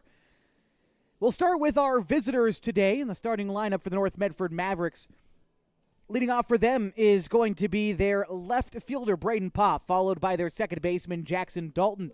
Batting third is Colstern Staller at center field. Merrick Jonathan is in right field batting fourth. Brody Clemens bats fifth at third base, followed by the designated hitter, Connor Roush. Quincy Ballard bats seventh. The pitcher, Kyson Scheid, the shortstop, hitting eighth, and the catcher, Caden Cheatham, batting ninth for the Mavericks. We'll introduce you to the Falcons starting lineup when they come up in the bottom of the first inning. But in the meantime, let's get everything rolling for you here as the first pitch of the ball game at 7:38 misses low. Count 1-0 to the leadoff hitter for North Medford, Braden Popp. Here he takes a pitch off the inside. The count is 2-0. Right-hander Corbin Hamilton wrapped up his sophomore year at Henley High School during the spring. The 2-0 in there, the count 2-1. Hamilton pitched 46 in the third innings during the prep season, came away with a 6-2 win-loss record, and an ERA of 1.8, was sub-1 for much of the season.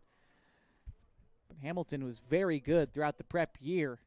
Now behind in the count, 3-1. Here's a bouncing ball foul down the first base side. Popp will move the count full, 3 balls and 2 strikes. Like I said, the Falcons won our opener today, scored 15 runs on 11 hits. They did commit an error. They left 7 runners on base. North Medford only scored 1 run. Here's a ground ball to first. Meyer knocks it down. He'll take it to the bag himself for the first out, and that'll give us an opportunity to introduce you to the starting defense for the Klamath Falls Falcons. The other half of the battery is Jacoby Tacchini. Behind the dish, Max Price is at third. Connor Shively plays short with Colin Tacchini playing second. Ian Meyer is at first, and in the outfield, it's Ryan Douglas in left, Carson Sims in center, and Chase Barrett in right. First pitch misses upstairs to Jackson Dalton. Was a later addition to the opener today. Dalton finished that game 0 for 1 with a ground out. Count now 2-0 to him. Dalton pitched a couple of innings as well in the North Medford loss earlier.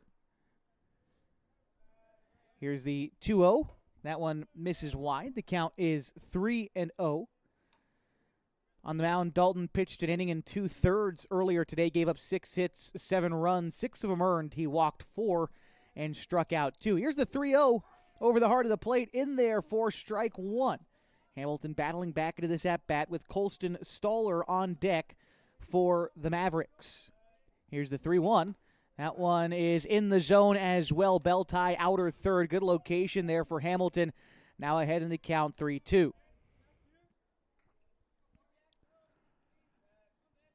And swing and a miss. Dalton down on strikes. Hamilton goes with the high heat and gets him swinging for the second out in the first inning, bringing up Colston Stoller. Like I said, cooling down tonight here at Kiger Stadium as the sun begins to set behind us. Our vantage point facing pretty much directly east here at Kiger Stadium. So this first pitch into Stoller's called a ball, 1-0. 69 degrees right now and still blue skies, partly cloudy here in the Klamath Basin. That pitch finds the zone. The count even, a ball and a strike. Cooling down, we'll get about 65, maybe near 60 degrees before this game is concluded. That one finds the zone as well, 1-2. It's just a beautiful day for baseball in the Klamath Basin. Thank you for joining us tonight. Hamilton goes with the 1-2. Flared out towards second base. Takini lays out for it, knocks it down, and can't come back up with it cleanly. An infield single for Stoller, but a heck of an effort for Colin Takini at second. It'll allow a 2-out base runner for Merrick Jonathan. Can't give much of a better effort for that out at second for Takini. Laid out for it, and it wound up hitting off the heel of his glove. And then I think maybe tried to rush picking it up, and well, it's an infield single, but a good effort nonetheless. Here's the first pitch to Jonathan. He'll take a pitch wide, and the count is 1-0. It took the Mavericks until the final 5th inning of the opener to record their first hit, doing so here in the nightcap in the first inning. Here's the 1-0, fouled straight back. Count is a ball and a strike.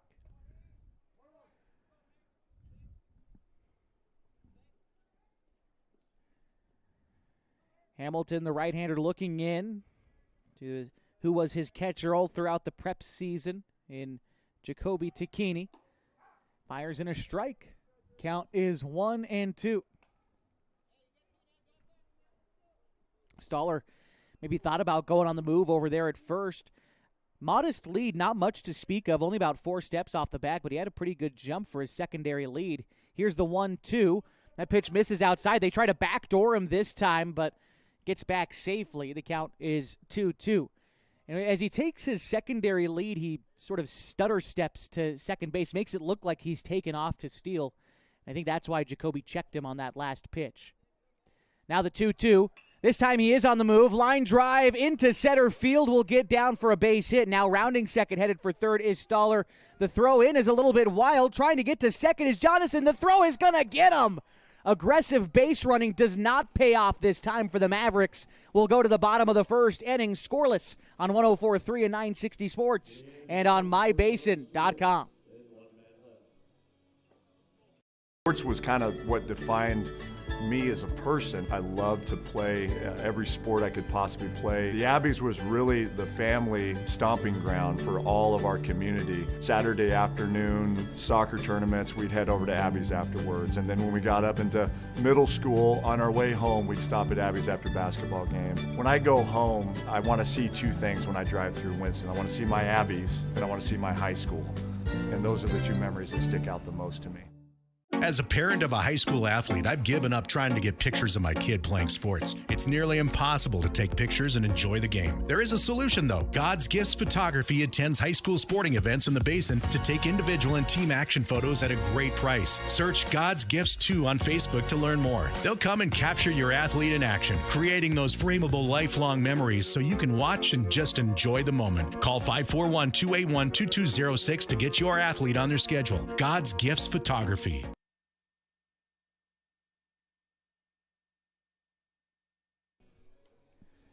Bottom of the first inning and still scoreless between the North Medford Mavericks and the Klamath Falls Falcons. Getting his warm-up tosses in on the mound is Quincy Ballard, the left-hander for North Medford. He'll go up against a Falcons lineup that goes like this. Max Price, the leadoff hitter, and third baseman is followed by Connor Shively, the shortstop. Batting third is Jacoby Tacchini, the catcher. Batting cleanup, Colin Tacchini, the second baseman. P.J. Safford hits fifth. He's the designated hitter. Batting sixth is Ian Meyer at first base. Corbin Hamilton, the pitcher, bats seventh, followed by Carson Sims in center field, batting eighth. Ryan Douglas in left field, bats ninth for the Falcons. Take a look back at the opener for Max Price. Was without a hit, but he did score a run, having walked in the second inning of that contest. The count now 1-0 to Max as Quincy Ballard, the left-hander, fires in ball one. Here is the 1-0 pitch. Taken off the inside. The count 2-0 to Price. Price pitched the final inning as well for the Falcons. And although he didn't record a save, was able to close the door on the Mercy Rule victory earlier today.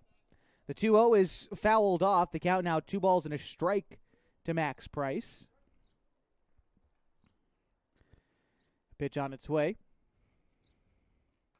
Fouled back off the mask of Cheatham. And the count now 2-2. Price taking a big swing at that pitch, just underneath it.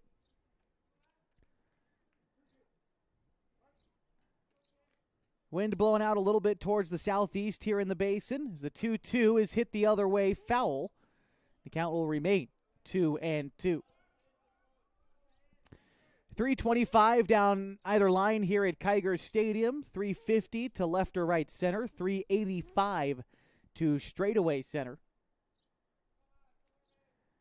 The 2-2 once more to Max Price. That one misses in the dirt inside, and the count runs full 3-2. Quick visit between the catcher and the pitcher here after a pitch in the dirt. And I think that one might have caught the home plate umpire a little bit as well. Want to make sure everyone is okay down there.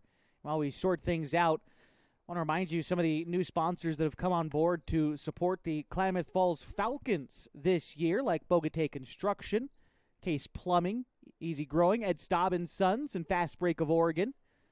Henris Roofing, along with Martin's Food Center, Kinsman Construction, Quality Electric, just to name a few. Here coming aboard for the Klamath Falls Falcons 2025 season. I want to recognize everybody who's been able to support the team this year. It's been a big effort by a lot of folks to revitalize this program over the next handful of seasons. Here's the 3-2 now to Max Price as we get ready to play. He sends a ground ball into left field, past the shortstop and in for a base hit to lead off the first inning.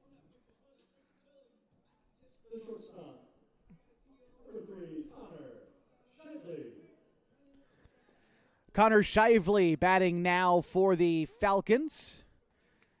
Shively had quite the performance in the opener today, was 3 for 4 with 3 RBI. Pitch finds the zone. 0-1. He was just a home run shy of the cycle in the opener today. Had an RBI double in the second, RBI triple in the third, and an RBI single in the fourth inning of our opener today.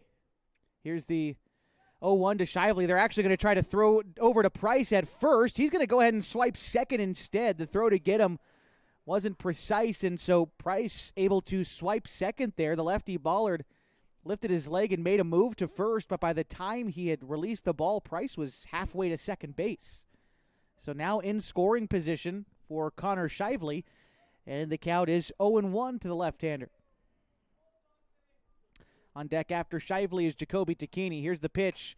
Slow roller in front of the mound. It's going to be fielded by Ballard. Throw on to first is in time, but advancing to third is Price. And so a runner now just 90 feet away from scoring with one out in the first inning.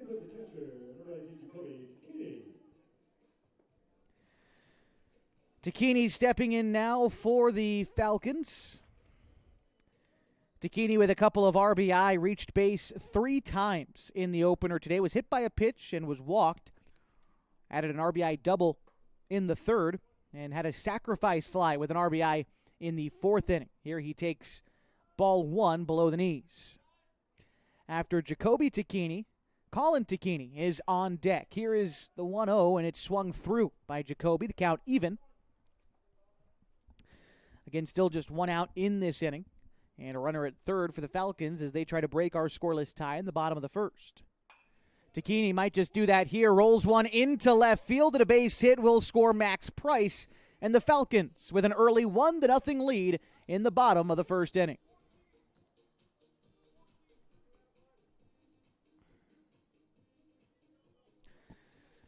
Looks like Ryan Glidden is going to come in and run for Jacoby Takini after the RBI single. Falcons up a run in the bottom of the first inning. And stepping in now is Colin Takini for the Falcons. Colin walked 3 times in the opener today, but his RBI double in the first inning helped the Falcons out to their 15-1 lead. In the opener today, Klamath Falls scored 2 runs in the first, 4 in each of the second and third innings, and added 5 in the fourth. Right now, the count 1-0 to Takini. Throw over to first, and they got Glidden. And that is now 2 away in the inning.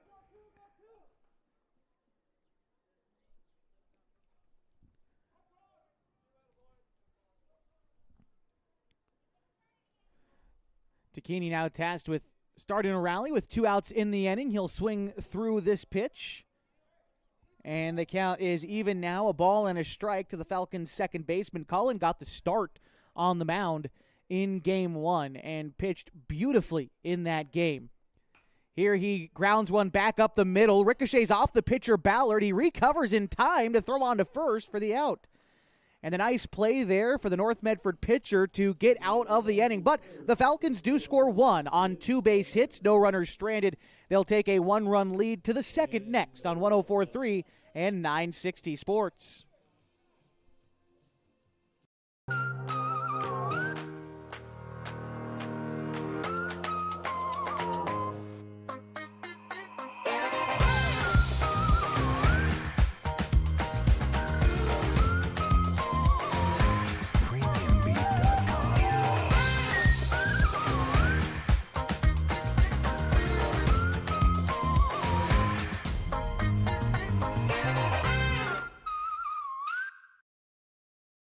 The cars we drive play an important part of our everyday. Whether we're going to work, dropping off the kids at school, or maybe even on that first date. Vehicles we drive play an important role in all of that. And that's why at Klamath Falls Subaru, we are so passionate about getting you the long-lasting vehicle that you will love. When you come to our store, you'll find that every department is dedicated to caring for our customers, which is why I can proudly send anyone here knowing that they will be treated like family. Stop by and say hi. When you come to Klamath Falls Subaru, you're coming home.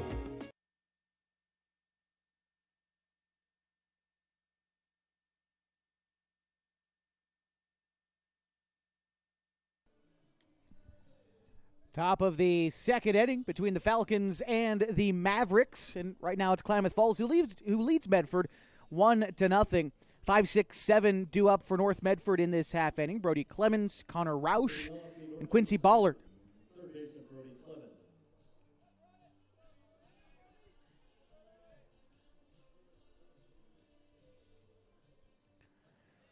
Falcons were able to get out of the top half of the first with some stellar defensive play, catching an aggressive base runner for the Mavericks out into no man's land, were able to record the out at second to get out of the inning, but Corbin Hamilton allowed a couple base hits in that first.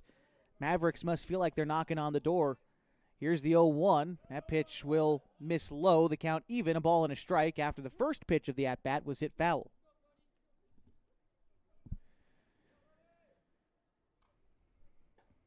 Pitch misses wide. Count is 2-1 to Brody Clemens.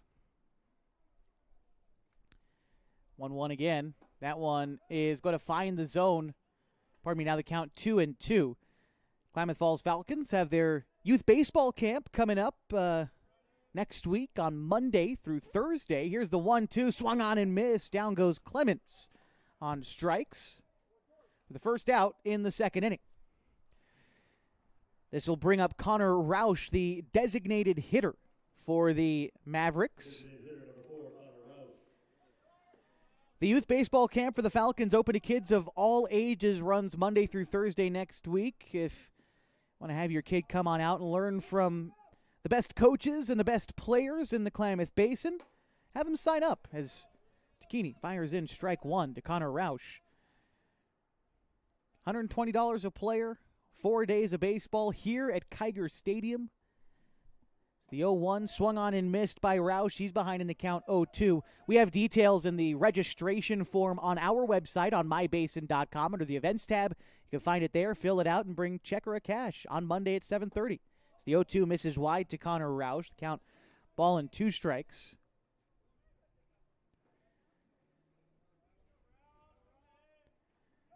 And the 1-2. Swung on and missed. Hamilton goes with the off-speed pitch, gets Roush swinging for the second out in the second inning. One of the reasons I love the youth camp the Falcons put on every year is get a little bit of a preview of who's hopefully going to be wearing Falcons uniforms in a few seasons. The idea of building up this program is partially that summer camp, getting kids involved in what is going on here at Kiger Stadium. First pitch swinging for Quincy Ballard. He lines one the other way into left field. And a 2-out single for the North Medford pitcher will bring up Kyson Scheid.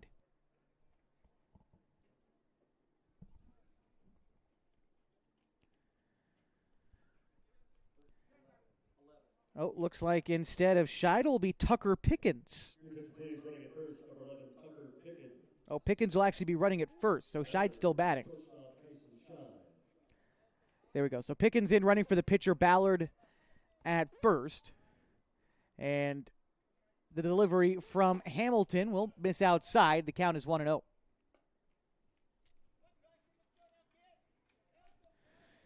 Talked quite a bit about what is up next for the Falcons. We'll do so again a little bit later on in the broadcast. Tell you what's next. Pitch home. Takini tries to go back and get Pickens, but he's back safely. The count 2-0. Up next for North Medford is a day off tomorrow and a lengthy stay in the Rogue Valley. So they've got games either at home or against other Medford area schools all the way up through June 24th. No, past that. Actually, up until July 8th, pretty much, the team from North Medford is staying in that area. They'll have a doubleheader against South Medford on Saturday this weekend. Then they'll visit Eagle Point for a pair of games on Tuesday before playing Grants Pass at home on Saturday the 21st. It's just a little preview of what's up next for North Medford as the pitch to the plate skips away from Takini, and wild pitch will allow Pickens to advance to second. Still with 2 outs in the inning, and the count is now full to Kyson Scheid.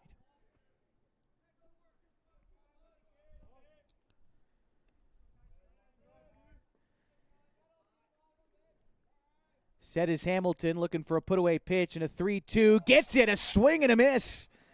And Hamilton dances out of a jam with a runner left in scoring position, but strikes out the side. We'll go to the bottom half of the second with the Falcons up 1-0 on 104.3 and 960 Sports and mybasin.com.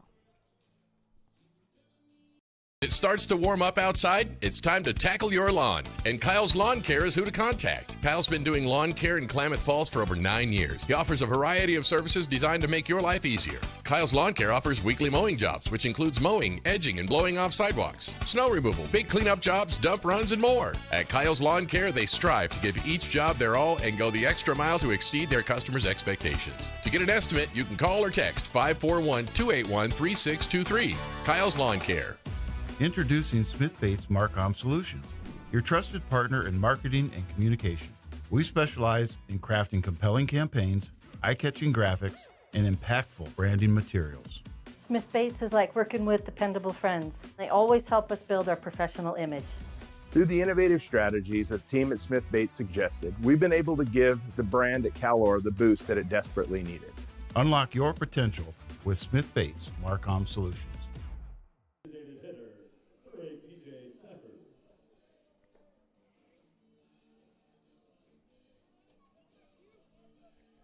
5-6-7 due up this half for the Klamath Falls Falcons as they lead North Medford 1-0 in the bottom of the second inning.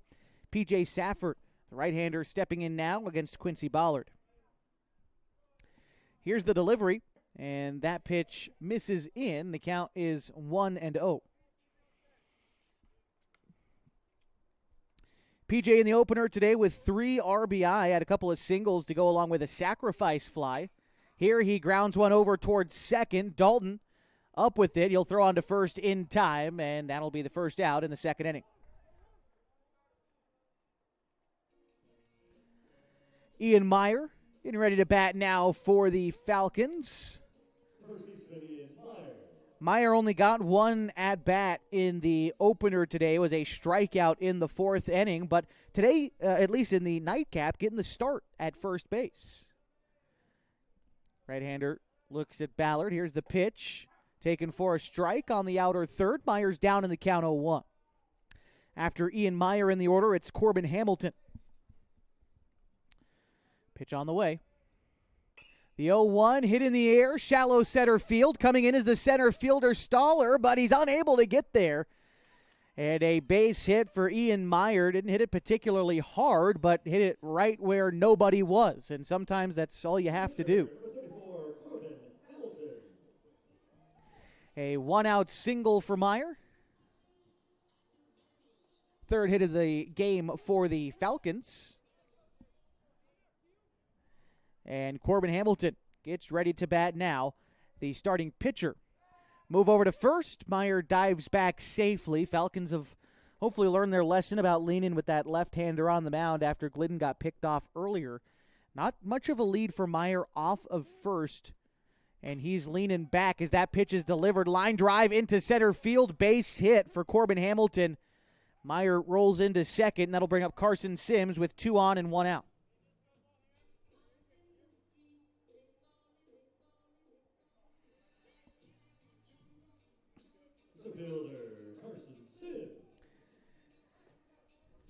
Sims has been playing well to start this summer. Not only did he have the team's only 2 hits against the Mustangs last night, also had a double in the opener. Here he grounds one out to shortstop. Shied onto second for 1, and they are not able to turn 2 and get the back end. Sims beats it out, reaches first on the fielder's choice. Advancing to third is Ian Meyer as Hamilton out on the base paths for the second out.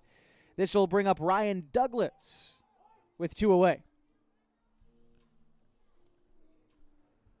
Cheatham, the catcher for North Medford, issuing signs to his infield, trying to decide what they want to do if Sims tries to steal. Runner at third, going to have to be careful not to let that run come in as the pitch misses outside. Sims gets a good lead, and now they've got him caught in a rundown. Throw to first. They are going to miss the tag on Sims, and staying put at third is Ian Meyer. Maybe that was to see what Medford's plan was, perhaps. Meyer pretty much stayed at third that whole time. But Sims, luckily, able to get back to first safely. Douglas doubled in the opener today. Another move over to first. Sims is back safely. Along with that double, Douglas also scored 2 runs in the opener today. He walked and later scored in the third. The 1-0 to Douglas. Line drive left center field and down for a base hit. Ian Meyer will come in to score. Sims big turnaround second, in at third safely. Sliding around the tag, hustle base running for the Falcons gives them 2 in scoring position for the top of the order, and another run home. Klamath Falls leads 2-0. Great base running there for Carson. Not ever laying off the gas on a weakly hit ball to center field. Knew he could get to third and dove in safely. And on that throw, by the way, Ryan Douglas able to advance to second. That's why he's in scoring position. The first pitch to Max Price is taken for a strike, high in the zone over the middle of the plate, but Price down 0-1. Singleton scored in the opening inning, did Max. Looking for a repeat of those fortunes. Here's the 0-1. Swung on and missed. Count now 0-2.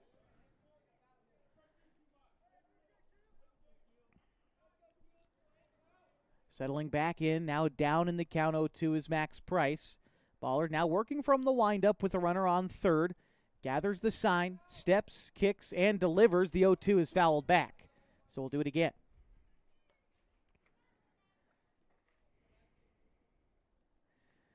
Price stands 5'9", class of 2027. But a tall batting stance. Here's the 0-2, nearly came in and hit him. Cheatham picks it up out of the dirt. Nice stop there by the North Medford catcher. He's been a busy man today. All things considered, a pretty solid job for the man behind the plate. That's Caden Cheatham, class of 27 for North Medford. 1-2 fouled back. Price staying alive in this at-bat. Ryan Douglas aboard at second. Carson Sims on at third with 2 outs in the inning. That one is hit in the air in the infield. The pitcher, Ballard's going to call everybody off. He'll make the catch to end the inning. But the Falcons use 2 base hits to score 1 run, and they leave 2 runners stranded. They'll carry a 2-0 lead to the top of the third on 104.3 and 960 Sports and mybasin.com. What rhymes with great? Participate. Where does greatness start? Here, in the classroom. On the stage.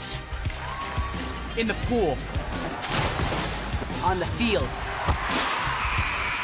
Where will your greatness take you? To better grades. To more friends. Yeah! Be great. Participate!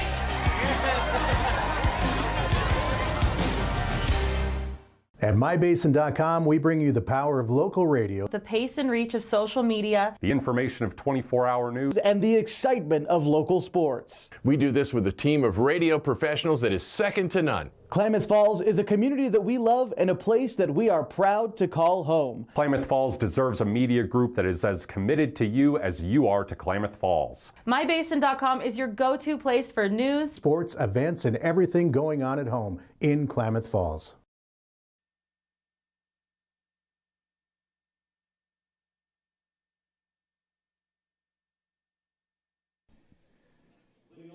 Top of the third inning, and the Klamath Falls Falcons lead the North Medford Mavericks 2-0. Due up this half for the Mavericks is 9-1-2. That's Caden Cheatham, Braden Poff, and Jackson Dalton. Corbin Hamilton now into the third inning of his start for Klamath Falls, and starts it with a swing and a miss from Caden Cheatham. The count 0-1. Cheatham in the opener today was 0 for 1. As a matter of fact, didn't get to bat a second time around because Colin Takini was so efficient, facing nearly the minimum in his 4 1/3 innings of work. That pitch misses outside. The count 2-1. Cheatham grounded out to short in his lone at-bat of the opener today. Here's the 2-1. That one finds the zone. The count 2-2. All of the Area 4 league dates for the Falcons will be doubleheaders, and more often than not, starting at 5:30, especially for the home games here at Kiger. The 2-2 misses. The count is 3-2. There are some exceptions.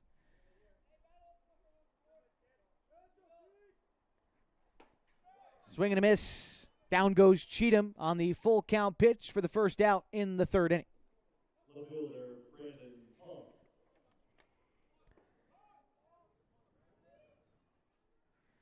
South Medford, when we go over there, that league game will be played at noon. So these road dates, things change a little bit, but most league dates here at Kiger Stadium will be 5:30 first pitch doubleheaders, much like today's was.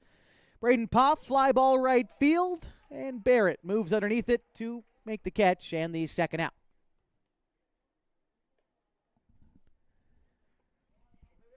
This will bring up Jackson Dalton, who struck out in his first at-bat today. Hamilton making quick work of the Mavericks so far in the third. Here's the first pitch to Dalton, and it's called a strike, 0-1. After Dalton in the order, if it gets there, Colston Staller is on deck, but another outside fastball. Hamilton graces the outside part of the plate, especially against righties. So good at locating that outside pitch. Goes outside again on the 0-2 and gets a swing and a miss. And down in order go the Mavericks in the third. Falcons will go to the bottom half next, up 2-0 on 104.3 and 960 Sports and mybasin.com.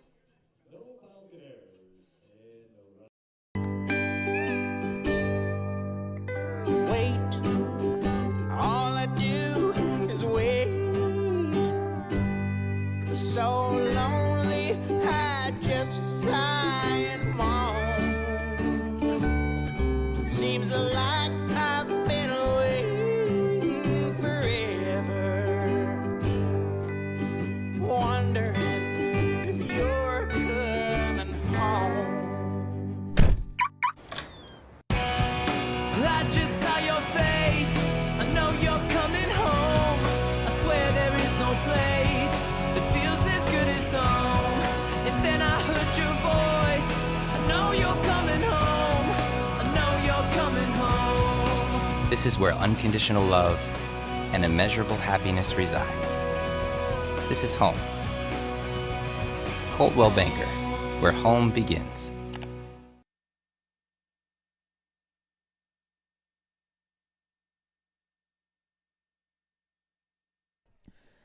Bottom of the third inning, and Connor Shively due to lead things off for the Falcons as they lead North Medford 2-0. First pitch into Shively is taken for a ball, 1-0 after Shively this half inning.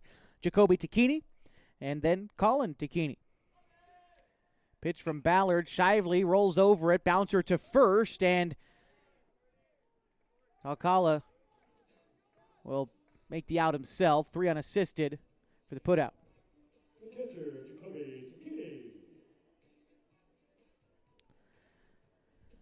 Jacoby Takini getting ready to bat now for the Falcons. Takini 1 for 1 with an RBI today, singled in a run in the first inning. Pitch from Ballard. Off-speed pitch, misses upstairs. The count is 1-0. Takini has been courtesy ran for today, and he was for much of the prep season as well, but he gets on base so often that the guys who wind up courtesy running for him get quite a bit of playing time on those base paths. Here's the 2-0. Hot shot to shortstop and skips underneath the glove of the shortstop Scheid into left center field. Takini, a big turn around first, but he'll stay there and we'll have a runner come out. It'll be Ryan Glidden again. But Takini put a lot behind that one, shot it over to shortstop, and Scheid had trouble playing it on a hop, got through for the single. And with one away and a runner at first, we'll see Colin Takini. 6th hit of the day for the Falcons, or of the game, I suppose. Of the day, it's hit number 17. It's their 11-hit attack led to 15 runs in the opener today. The Falcons grabbed their first win of the season. 3-0 is, the first pitch is called a strike to Colin Takini. He's 0 for 1 today. He grounded out to the pitcher in the first inning. Pitch here is swung on and missed. Count now 0-2 to Colin. P.J. Safford is on deck for the Falcons. Ballard, the lefty, gets the sign in from Cheatham. Now comes set. Pays little attention to the runner and then makes a move over there. This time Glidden gets back safely. Glidden been picked off once already today, so staying a little bit closer to that bag, not getting as aggressive on the lean. Here's the pitch, the 0-2 to Takini. Misses in the dirt and gets by Cheatham, and that will advance Glidden to second. Count a ball and 2 strikes to Takini, although now with a runner in scoring position, a base hit will try to add to the Falcons' lead. Again, already up 2-0 in the bottom of the third inning, and there's one out. Second baseman Dalton trying to keep Glidden honest out there at second. The delivery home to Takini is swung on and missed. Strike 3 for the second out in the third inning. Designated hitter, P.J. Safford.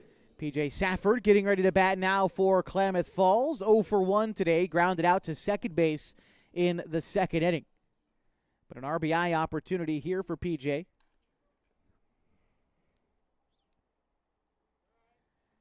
P.J., a member of the Klamath Union Pelicans during the spring season. The Pelicans started off really well during the prep season. Wound up getting their most wins in a single season in quite some time. 9-17 was their final record. The program on the upswing, although unfortunately in the Skyline Conference didn't have the same luck. They finished 3-13 in league play and missed the postseason for the first time in 3 seasons. Safford in a 1-1 count. 2 away and a runner at second is Ryan Glidden. Glidden, his only other Pelican teammate, out there at second. Here's the 1-1. Safford looking to drive him home. Won't do so there as the 1-1 misses outside. 2-1. After Safford in the order is Ian Meyer. Set as Ballard. And the pitch. Taken outside. Safford ahead in the count now, 3-1. Can afford to be a little bit picky up there at the plate. But a good approach and a wide batting stance for Safford. Here's the 3-1. Grounds it over towards second. Up with it again is Dalton. Throw on to first is in time, but the first baseman bobbles it. Perfect throw to Scala, but must be a hole in his glove or something. Just didn't squeeze it, and Safford is able to reach first.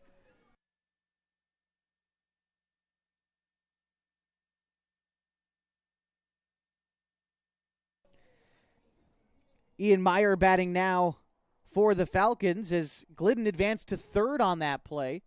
Runners at the corner, still 2 away. Meyer, who singled in his first at-bat, looking to add some more. Here's the pitch. Misses outside. The count 1-0. Like I said, Meyer didn't see much playing time in the opener today, but getting the start here at first base. Meyer will traditionally play one of the corner spots in the infield where he's most comfortable. As the 1-0 will miss in the dirt. Cheatham blocks it in front of him. Safford advancing to second on the wild pitch. And the count is 2-0 to Meyer. 2 in scoring position. Now, Meyer's a guy who understands his role on these teams and, again, fills it very well. He's not going to start every game. Heck, he might not even play in every game, but he makes his at-bats count. Here, Meyer lifts one into foul territory behind first and out of play. Count 2-1. He can hit for you in a pinch. Like I said, he can play either one of the corner infield positions if he needs. Could be a designated hitter. You bring him in later. Good guy you can sub out if you need to make room for a pitcher coming out of a game. He's just really versatile. And in the American Legion season, you need guys like that. Here's a line drive, center field, a diving stop by Stoller, and a single from Meyer will score 2 as Glidden scores from third and Safford scores from second. And there it is. Doing his job. Meyer now 2 for 2 with a couple of RBIs as his Falcons now lead 4-0.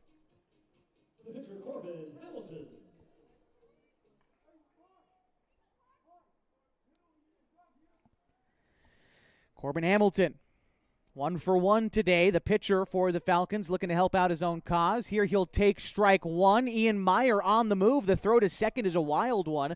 Meyer in at second safely.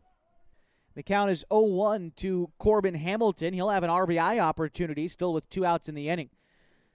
Quincy Ballard's got to feel like he should have been out of this inning as Safford reached first with 2 outs on an error and has since come around to score.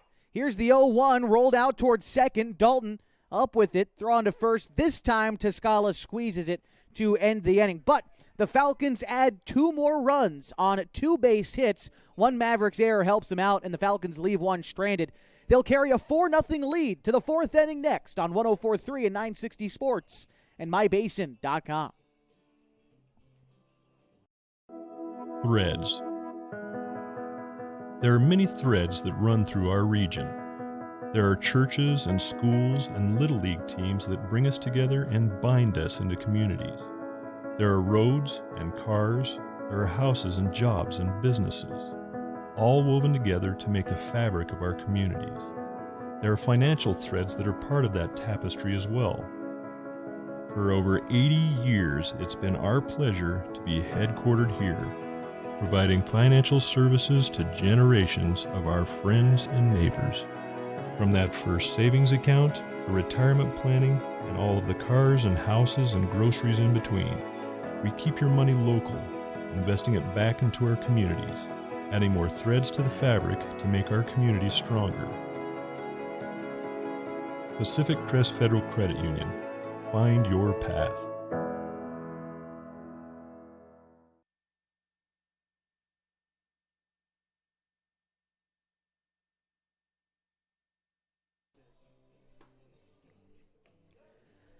Colston Stoller, Merrick Jonathan, and Brody Clemens do up this half inning for the North Medford Mavericks as they trailed Klamath Falls Falcons 4-0. So far for Klamath Falls, 4 runs on 7 hits, no errors. The Falcons have left 3 runners on base. For North Medford, no runs on 3 hits. They've committed 1 error, and they have left 2 runners on base. Again, Colston Stoller getting ready to go for North Medford to start the top of the 4th. Corbin Hamilton still on the hill for the Falcons as he fires in strike 1. Talked about it a little bit throughout the broadcast today, but pitch counts being ever important during the summer with so many games on the slate for the Falcons as that pitch misses low. 1-1. Quick check of the pitch count for Corb. He is about to deliver his 49th pitch. And that one is in the dirt. Count is 2-1. Again, lots of games still to come for the Falcons. Tomorrow on the road in Roseburg as the 2-1 is going to miss upstairs. 3-1. Be in Roseburg tomorrow. Roseburg will return the favor and travel here to Kiger Stadium on Saturday. Sunday, a doubleheader, a league doubleheader against Central Point, who is currently at the top of the league standings, as the 3-1 swung on and missed 3-2 to Colston Stoller. 1 for 1 today, by the way, singled in the first.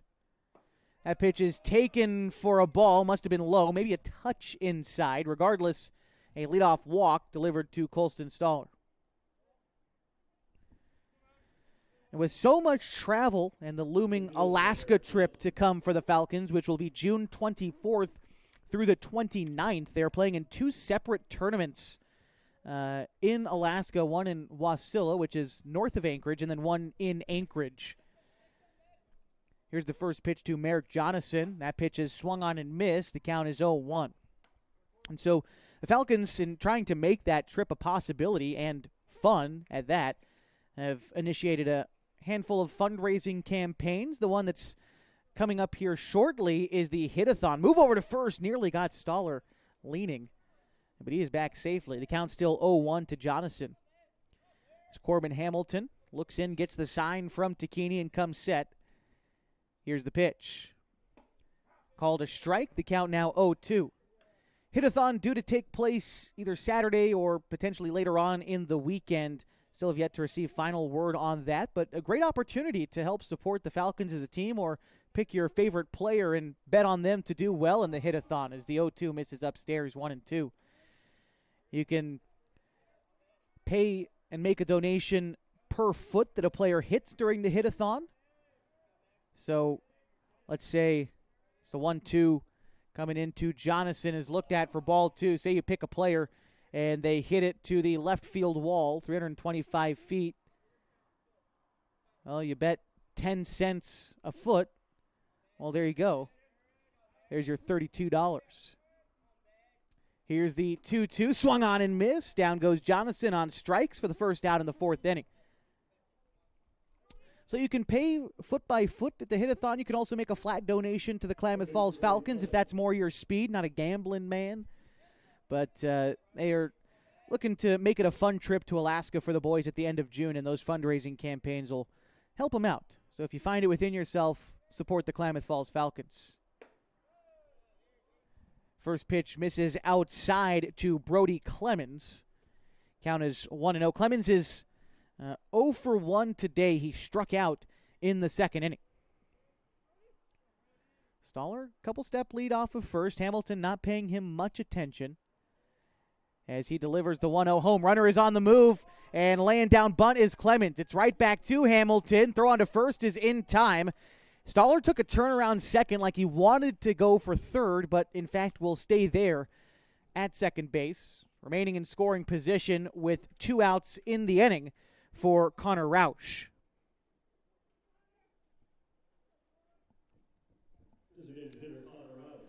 Roush 0 for 1 today. He also struck out in the 2nd inning. But again, batting with a runner in scoring position, his team trails by 4 runs in the top of the 4th inning. Here's the pitch from Hamilton.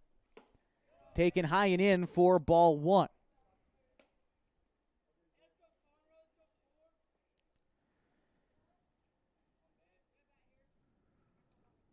Hamilton comes set with the 1-0. And the pitch is on its way. Another pitch in the dirt, 2-0 to Keeney. Working hard behind the dish, and he'll call time to have a quick conversation with Hamilton ahead of the 2-0 pitch. Gives us an opportunity to remind you that one of our wonderful sponsors bringing you Falcons baseball is Gino's Cafe on East Main Street here in Klamath Falls. Open every morning at 6:30, serving their famous breakfast burritos. Those are served all day long, along with other menu items like burgers, monthly specials, and Italian favorites. You can order online at iloveginos.com, or you can place your order on DoorDash.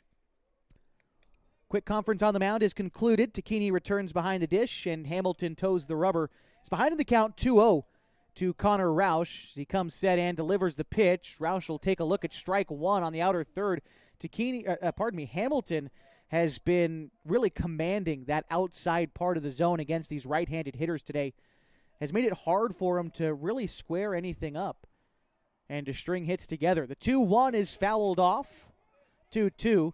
And when you go at that outside heat over and over again, and then you drop in a changeup over the middle, you get guys to chase. And Hamilton has racked up the strikeouts today as well. For Corbin, he's already struck out 7 batters. Looking for number 8 here in a 2-2 count against Connor Roush. Here's the delivery. Strike 3 called. Roush down looking. 8 strikeouts through 4 innings for Corbin Hamilton. Going to the bottom of the 4th, the Falcons lead 4-0 on 104.3 and 960 Sports and mybasin.com. Sports was kind of what defined me as a person. I loved to play every sport I could possibly play. The Abbeys was really the family stomping ground for all of our community. Saturday afternoon soccer tournaments, we'd head over to Abbeys afterwards. And then when we got up into middle school, on our way home, we'd stop at Abbeys after basketball games. When I go home, I want to see 2 things when I drive through Winston. I want to see my Abbeys, and I want to see my high school. And those are the 2 memories that stick out the most to me. As a parent of a high school athlete, I've given up trying to get pictures of my kid playing sports. It's nearly impossible to take pictures and enjoy the game. There is a solution, though. God's Gifts Photography attends high school sporting events in the Basin to take individual and team action photos at a great price. Search God's Gifts 2 on Facebook to learn more. They'll come and capture your athlete in action, creating those frameable lifelong memories so you can watch and just enjoy the moment. Call 541-281-2206 to get your athlete on their schedule. God's Gifts Photography.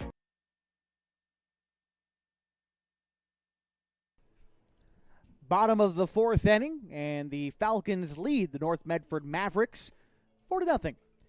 Carson Sims, Ryan Douglas, Max Price due up this half for the Falcons. That's 8, 9, and 1 in the order.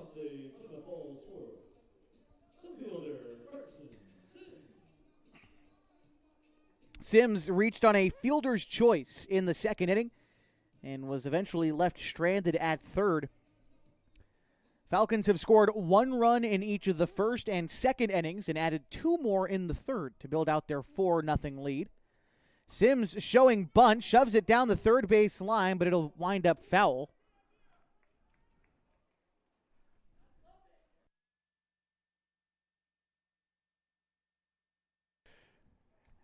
Sims tried to lay down a bunt. Again, went foul. The count is 0-1.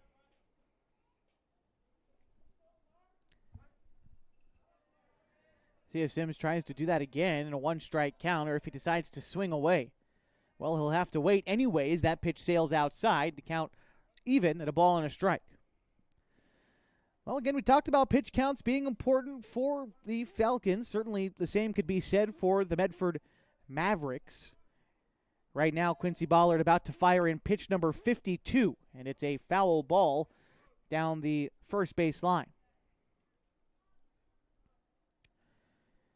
Want to stay in or about under 65 pitches is the golden number to be able to come back as soon as possible. So being efficient in your pitch count is vitally important during the summer season. The 1-2 looked at outside. The count is 2-2. The lefty tried to go with a breaking ball that started off the plate and would break into the strike zone, but not enough spin on that one. Still missed wide to Sims, who settles back in for the 2-2.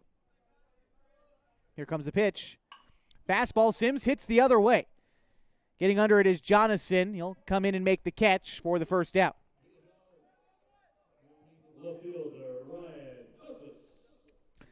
Ryan Douglas batting now for the Falcons. Douglas 1 for 1 in this contest. Singled in the second inning.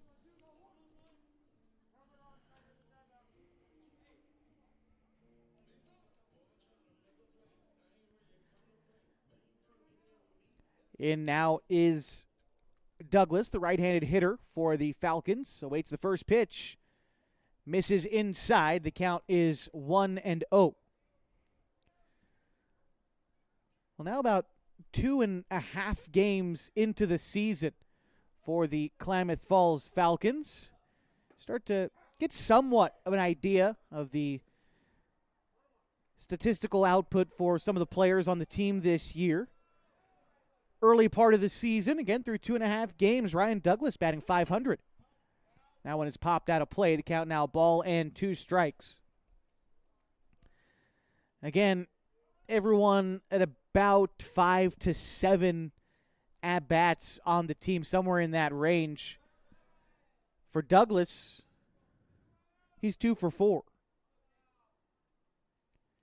Here's the 1-2, and he goes down looking here. Strike 3 called for the second out in the 4th inning.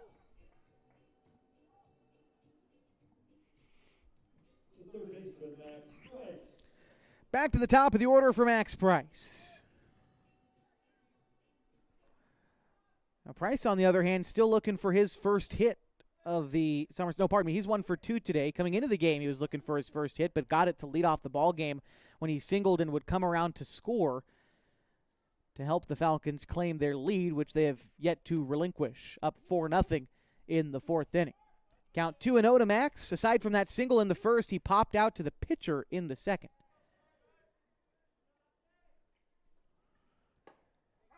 The 2-0 finds the zone on the outside corner to the right-handed hitting Price. Count 2 balls and a strike. On deck, if the inning continues, is Connor Shively. Here's the pitch. Pop up left side of the infield. Third baseman Clements will call everybody off and make the catch. Falcons down in order in the 4th, but they carry a 4-0 lead to the 5th. Back after this on 104.3 and 960 Sports and MyBasin.com.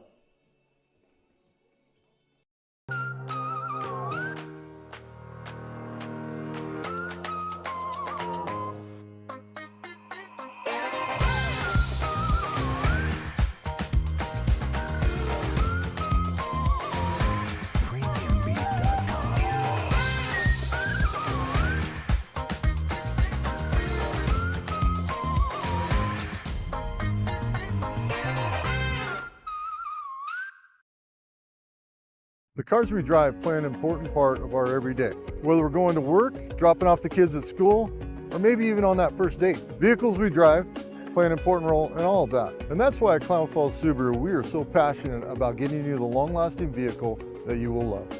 When you come to our store, you'll find that every department is dedicated to caring for our customers, which is why I can proudly send anyone here knowing that they will be treated like family. Stop by and say hi. When you come to Klamath Falls Subaru, you're coming home. Top of the fifth inning, and the Klamath Falls Falcons lead the North Medford Mavericks 4-0. Bottom third of the Mavericks order due up in the fifth. It's Quincy Ballard, Kyson Scheid, and Caden Cheatham. Corbin Hamilton cruising right along here in his first start of the summer campaign. Couldn't ask for a better 4 innings from him. Hamilton will look to continue that work deeper into this ball game. I want to give a shout-out to the Henley Junior Varsity kind of B team here in the American Legion season. A lot of the Henley Hornet players continuing their summer who didn't make the Falcons. They won their game today over Wairika 9-0. So congratulations to them for picking up a win there. The 1-0 rolled down the first base side will wind up foul. And the count, a ball and a strike to Ballard.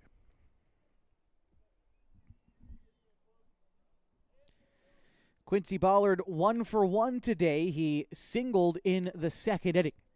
The count, a ball and a strike to him right now.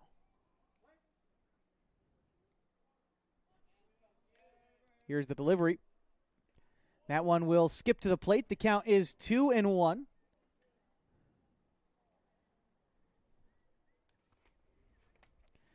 Realized I haven't yet introduced our umpires for this game specifically. Joel Woodley, our home plate umpire today. Cooper Roberts, our base umpire. Here's the 2-1 pitch. Hit the other way, but foul. The count is 2-2.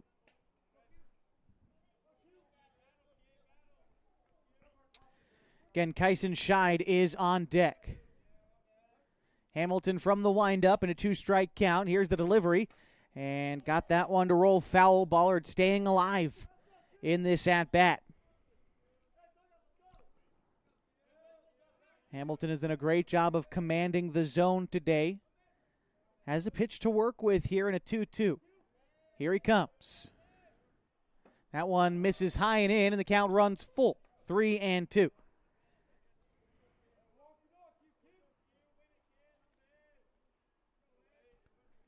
The left-hander Ballard, tall batting stance, keeps his hands back and awaits the 3-2 from Hamilton.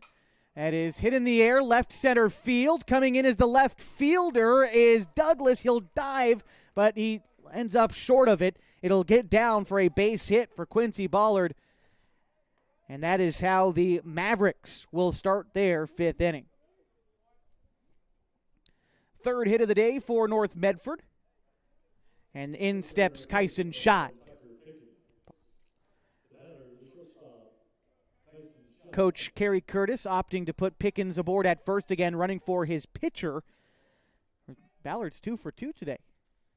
Here's the first pitch to Scheid. Be taken for a ball low, 1-0. Bring up the head coach of the North Medford Mustangs. The North Medford Mavericks, Kerry Curtis. Also the head coach of the North Medford Black Tornado during the spring season. The 1-0 is going to be wide, 2-0. Coach Curtis took over after the COVID season, so just wrapped up year number 5 with the Black Tornado.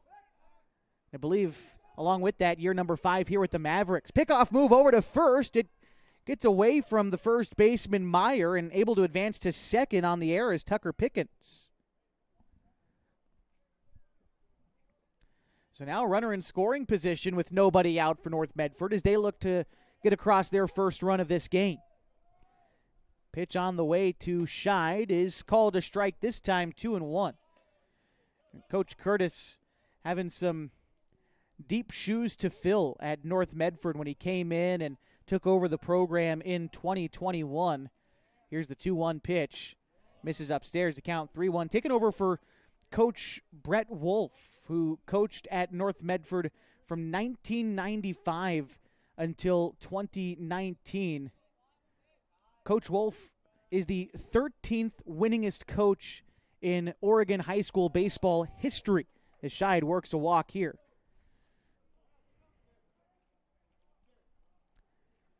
Now 2 on as Takini comes out and has another visit with Hamilton. It'll give us a brief pause to identify our final sponsor of Falcons baseball tonight, and that would be God's Gifts Photography. If you're a parent of a high school athlete, tired of trying to take good photos and keep up with the action, there is a solution, and it's God's Gifts Photography. They attend high school sporting events in the Basin and take individual and team action photos. You can search them up at God's Gifts 2 on Facebook to learn more. And Hamilton's going to step off briefly before Caden Cheatham comes in to bat. He'll bat with 2 on and nobody out in the inning. A 4-0 ball game, top of the 5th. Hamilton looking to get out of this jam. Showing bunt, and that one will be bunted foul. Count is 0-1. They talk about Coach Curtis having deep shoes to fill in Coach Wolf. I'm sure he probably thought the same thing when he took over the program in 1995. Just a long lineage of great baseball coaches in the Rogue Valley. We'll see if Cheatham tries to lay down another bunt in an 0-1 count. This time swinging away, but he'll take a strike. The count is 0-2. Brett Wolf took over for Jim Maccabee in 1995, and Coach Maccabee is the 10th winningest coach in Oregon high school baseball history. I'm sure Coach Curtis would love to join that group later on in his own career. As the 0-2 misses below, count is 1-2. After Cheatham, the lineup turns over for the Mavericks for Braden Poff. Here's the pitch. Fouled straight back. Count remains a ball and 2 strikes. Falcons still looking for their first out in the 5th inning. Temperature continuing to steadily drop here at Kiger Stadium. About 65 degrees as the sun sets in the Klamath Basin. The 1-2 misses in. Takini knocks it down. Runner on the move to third. The throw is in time, but Price unable to squeeze it. Applied the tag without the ball in his glove. That allows both runners to advance, allowing Pickens to advance to third and Scheid in at second.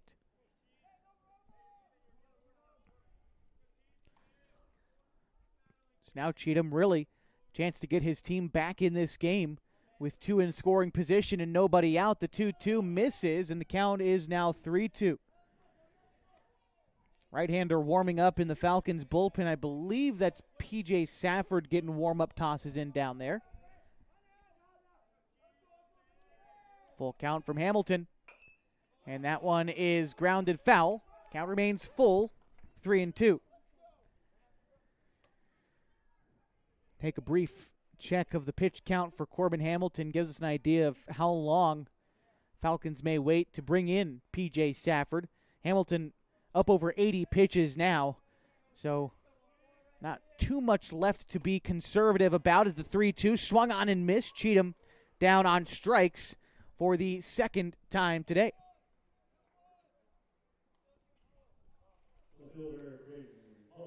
Back to the top of the order for Braden Poff. Poff 0 for 2 today, grounded out and flown out so far. First time for him to bat, though, with runners on, so chance at an RBI for Poff. Hamilton going to step off. Timeout is called. And presumably giving Safford a few extra warm-up tosses out there. Takini looking to buy a little bit of time as Safford continues to warm up in the bullpen. Likely to see him sooner than later. As Hamilton just looking to finish strong here in the 5th inning. 1 out and 2 on. Quincy Ballard started the inning with a single. He's since been courtesy run for by the man who stands at third, Tucker Pickens. As Kyson Scheid worked a walk, and he's at second. Pitch into Poff is called a strike. The count 0-1.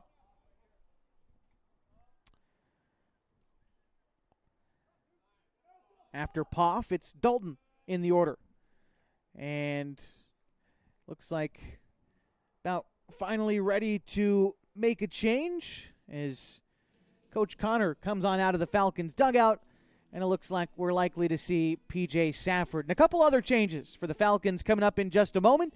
We'll get them all for you as we step aside here from Kiger Stadium. The Falcons lead 4-0, but the Mavericks knocking on the door. Back after this on mybasin.com.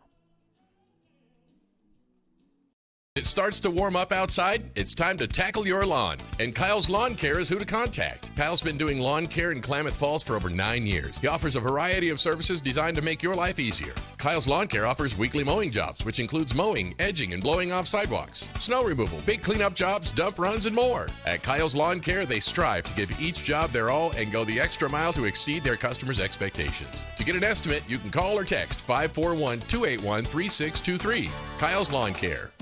Introducing Smith Bates Marcom Solutions, your trusted partner in marketing and communication. We specialize in crafting compelling campaigns, eye-catching graphics, and impactful branding materials. Smith Bates is like working with dependable friends. They always help us build our professional image. Through the innovative strategies that the team at Smith Bates suggested, we've been able to give the brand at Calor the boost that it desperately needed. Unlock your potential with Smith Bates Marcom Solutions.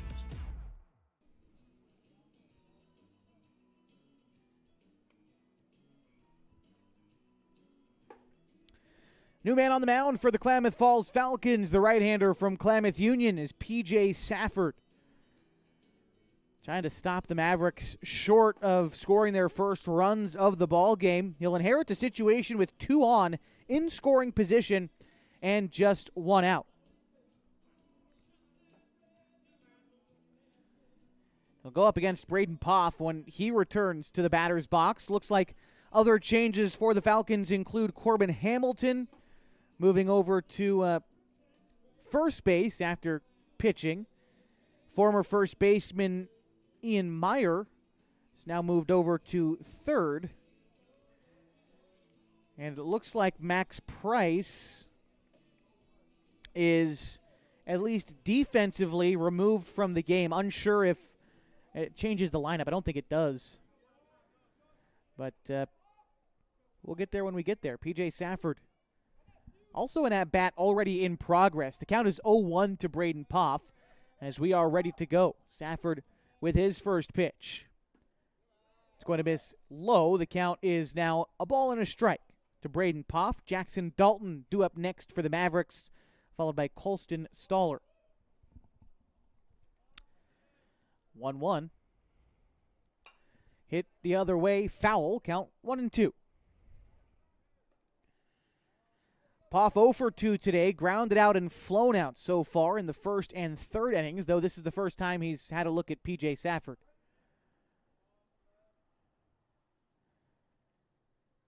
Safford looking for a put-away pitch and a 1-2, goes off speed and misses high. The count now 2-2.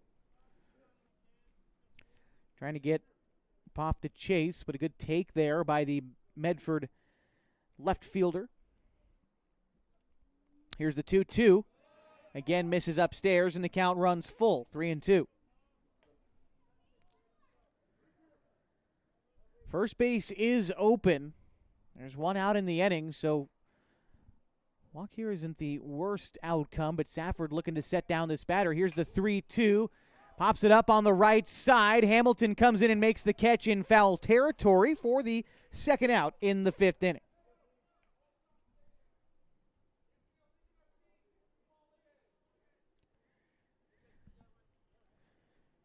Good job there by Corbin over there at first, exiting the game as a pitcher and making the first defensive play he's able to in foul territory to record the out.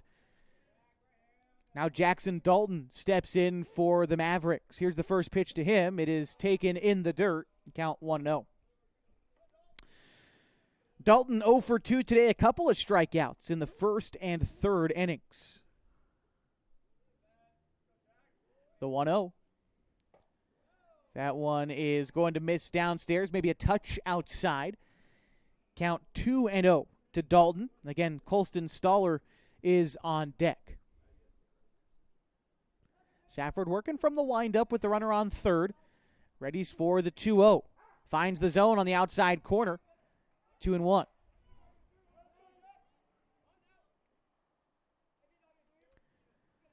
Takini delivering the sign. Sets up outside. The pitch is fouled off and well out of play. Count 2-2. Safford trying to work out of this jam. Inning started with 2 base runners who have been in scoring position. Dalton the last chance to try to drive him home. Safford trying to set him down in a 2-2 count. Here it comes. That pitch is looked at for strike 3, and the Falcons get out of a jam in the 5th inning. Safford comes in and slams the door in that half. We'll go to the bottom half of the 5th next as the Falcons lead 4-0 on 104.3 and 960 Sports and mybasin.com. What rhymes with great? Participate. Where does greatness start? Here, in the classroom. On the stage. In the pool. On the field. Where will your greatness take you? To better grades. To more friends. Yeah! Be great. Participate!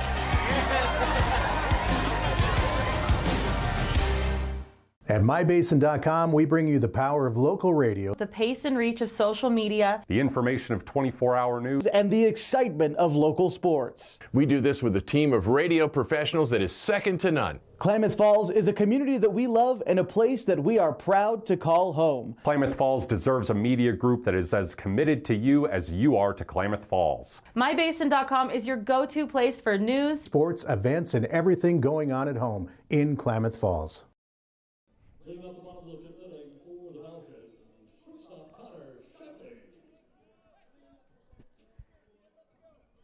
Bottom of the 5th inning, the Klamath Falls Falcons lead the North Medford Mavericks. Score 4-0. First pitch into Connor Shively will miss outside. Count is 1-0. Shively 0 for 2 in this contest. Checks his swing on the 1-0, but it's called a strike, 1-1.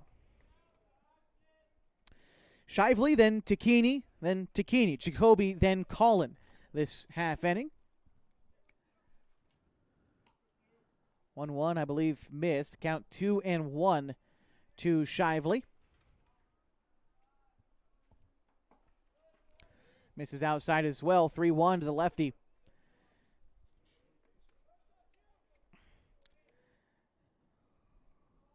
And the 3-1 is pulled into right field. Shively with a leadoff single in the 5th inning. That'll bring up Jacoby Takini, who is 2 for 2 today with an RBI. He has swung the bat well in this contest. Singles both times, and who courtesy runs for him, Ryan Glidden, would come in to score in the 3rd inning. First pitch to Takini, misses wide. Count is 1-0.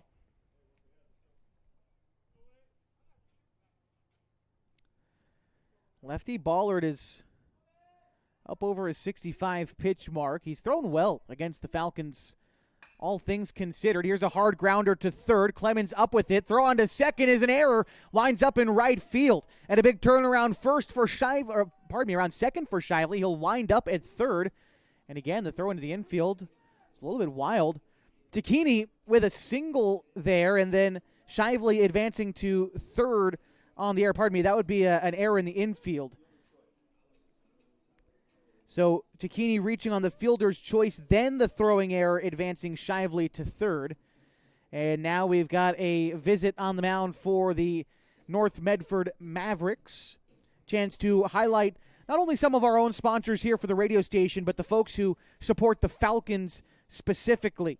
People like Edward Jones and Bethany Simpson, Hall Motors, Henris Roofing, Howard's Meat Center, Geisler Group, Kentucky Fried Chicken, and Nick Thiede Law. Big thanks to everybody who has stepped up to support the Falcons financially during the 2025 season. Boys are trying to put on a show a few times a week here at Kiger Stadium. It's good to see the turnout that we've had as well here at Kiger Stadium tonight as Colin Takini gets ready to bat now for the Falcons. 2 on each of the corners with Shively at third and Glidden at first after Takini reached on the fielder's choice. And here's Colin Takini. Shows bunt, pulls back in time on the pitch that misses inside. Count is 1-0. Takini 0 for 2 in this ball game. Grounded out and struck out in the first and third innings. In the opener today, he reached base 4 times, 3 of them on a walk. He also doubled in a run and scored in the first inning. Move over to first. Glidden takes off for second. He'll get in there safely. Shively's going to stay at third. Falcons getting creative on the base paths, and it's leading to another runner in scoring position.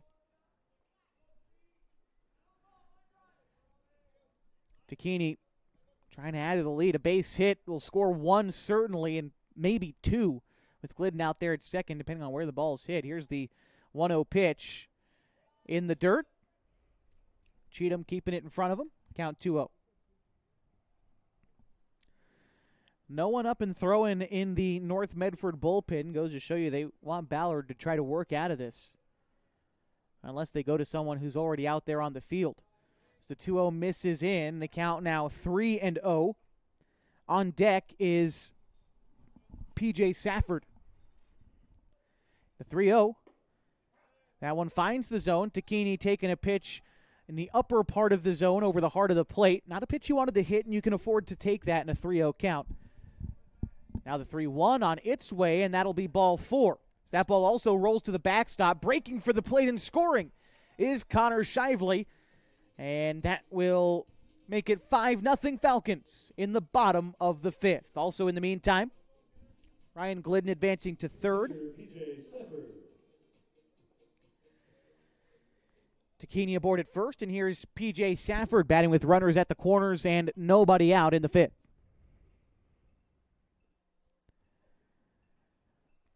Mavericks again having to decide what they want to do in the event that Colin Takini breaks for second and try to have Ryan Glidden score. Again, this situation with runners at the corners, the Falcons have been creative. Ballard, the lefty, is going to try to keep the runners there at first, giving him a look, but as he delivers home, the pitch is fouled off from Safford. The count is 0-1.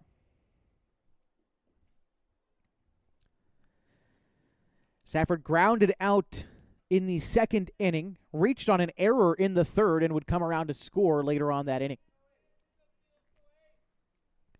Ballard checking the runner Takini at first a few times before coming set, and now delivers. Takini is on the move, called a strike, throw to the shortstop. They're trying to cut off the throw, but nothing is doing, and the Falcons again have 2 men in scoring position with nobody out, and Safford behind in the count 0-2. PJ widens out his stance in a 2-strike count. The delivery from Ballard, looked at for strike 3. Fastball on the outside got Safford looking for the first out in the 5th inning. Ian Meyer batting now for the Falcons. He's 2 for 2 today. Singled and scored a run in the second inning. Knocked in 2 RBI in the third. He may have another, as a fly ball to center field will be caught by Stoller, but a sacrifice fly and an RBI as Ryan Glidden comes in to score, and the Falcons have a 6-0 lead in the bottom of the 5th inning. Now 2 outs. Way to do your job for Ian Meyer. Like I said, that's just what he does. He does his job, and that time it was a sacrifice fly and an RBI to add a run to the lead for the Falcons. And now it's Corbin Hamilton, who started the game on the mound for Klamath Falls and has since moved over to first base. He'll take ball 1 off the inside part of the plate there. Count is 1-0. We can check the final line score for Corbin on the mound today. Pitched 4 in the third innings, gave up 4 hits, no runs. Walked 2, struck out 9. Here's the 1-0. Hit the other way on a line to right field. It'll get down in front of Jonathan. And they are waving around Colin Takini. He dives. He is out at the plate. Home plate umpire was making sure the catcher had control of the ball. Good throw in from the outfield will cut Takini down. But the Falcons still add 2 in the inning, and they do it with a couple of base hits. They leave 1 runner stranded as we go to the 6th in a 6-0 ball game. Falcons lead on 104.3 and 960 Sports. and mybasin.com.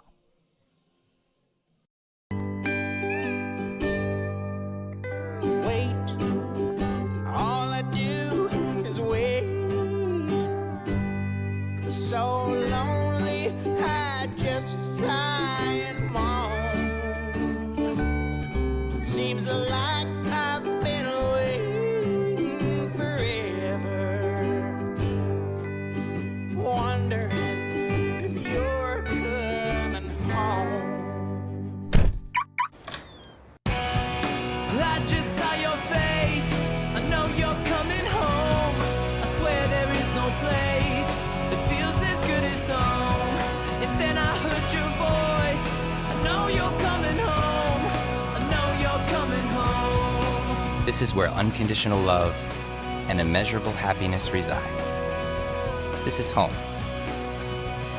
Coltwell Banker, where home begins.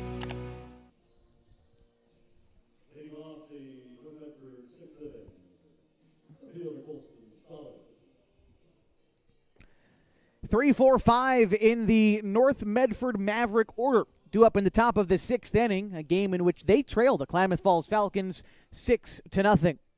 Colston Stoller getting ready to step in against P.J. Safford, now into his 2nd inning of relief work. Here's the pitch, taken for a ball inside. The count is 1-0. Under the lights firmly now here at Kiger, the night sky behind us. The 1-0 is in the zone. Count a ball and a strike. Like I was saying earlier, quite the good crowd here at Kiger Stadium for the home opener. It's great to see so many people in the stands. The 1-1 is in the zone. The count 1-2. Just getting people here to Kiger Stadium. It's been something that hasn't happened a lot these last few summers. Last year, though, a lot of new fans here to watch the Falcons. Safford pulls the string on Stoller, got him swinging for the first out in the 6th inning.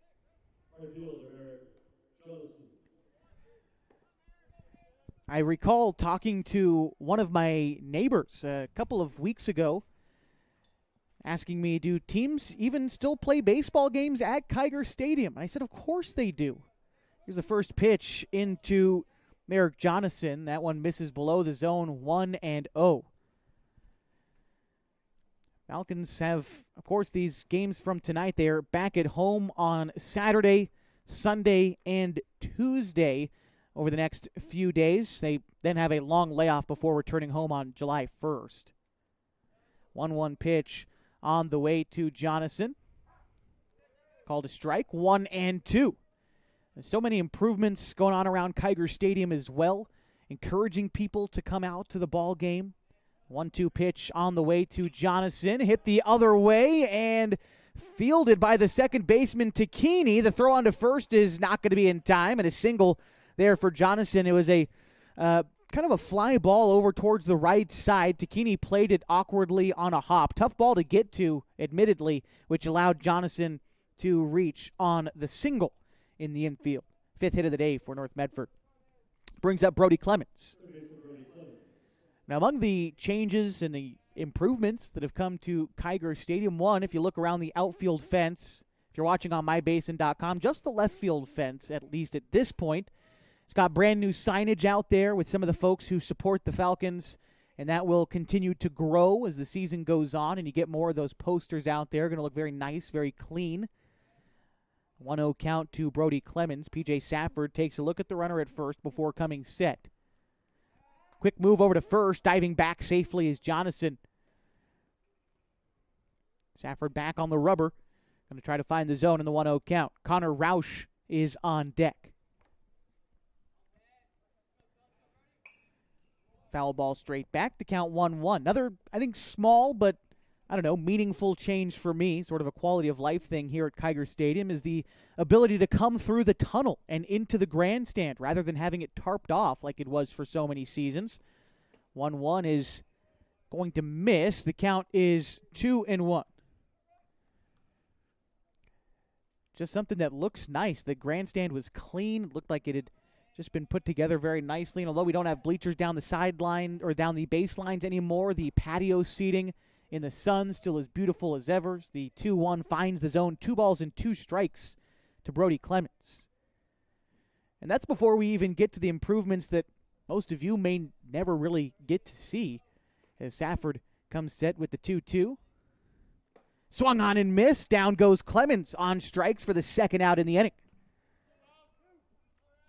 Now, one of those being new clean press box, new carpet up here in the press box. I got to give a big shout out to a couple of Robs, a couple of dads on the team, Rob Sims and Rob Douglas, for cleaning out the press box. I know Mr. Douglas installed the carpet that's up here. It's new, and just some really nice improvements going on around here at Kiger Stadium as people begin to buy into the program again. It will grow as the first pitch into Connor Roush misses in the dirt, the count 1-0. And I think with the community support, finally starting to see a little bit of the payback for these Falcons. Here's the 1-0 pitch. Popped up, shallow center field. The second baseman, Takini, will move over behind the second base bag and put that one away for the third out. One base hit in the inning for the Mavericks, but they can't turn it into any runs. They leave them stranded as we go to the bottom of the sixth inning in a 6-0 ball game on 104.3 and 960 Sports and MyBasin.com. Threads. There are many threads that run through our region.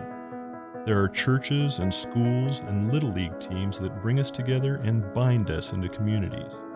There are roads and cars, there are houses and jobs and businesses, all woven together to make the fabric of our communities. There are financial threads that are part of that tapestry as well.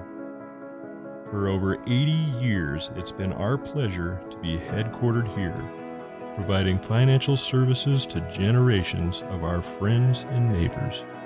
From that first savings account, to retirement planning, and all of the cars and houses and groceries in between, we keep your money local, investing it back into our communities, adding more threads to the fabric to make our communities stronger.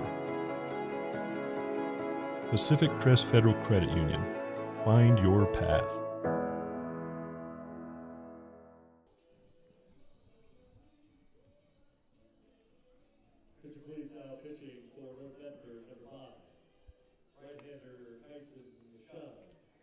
New pitcher in the game for North Medford as we get things started in the bottom of the sixth inning.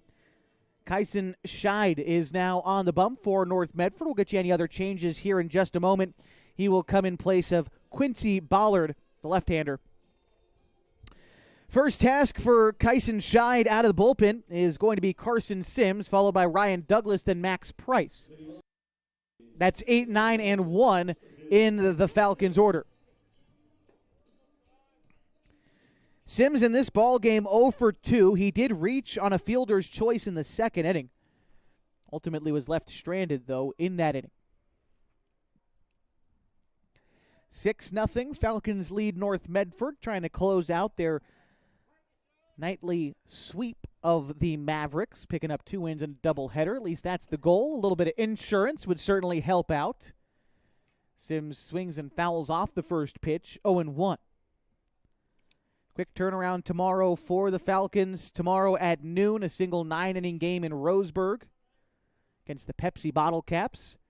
0-1, Sims takes it upstairs, and the count is even. Ball and a strike. I continue to talk about how Tuesday next week is the final time you'll be able to see the Falcons here at Kiger Stadium in the month of June. But they still continue to play road games over the next couple of days before they venture off to Alaska on the 24th. They play a road doubleheader against Grants Pass on the 18th, which is Wednesday.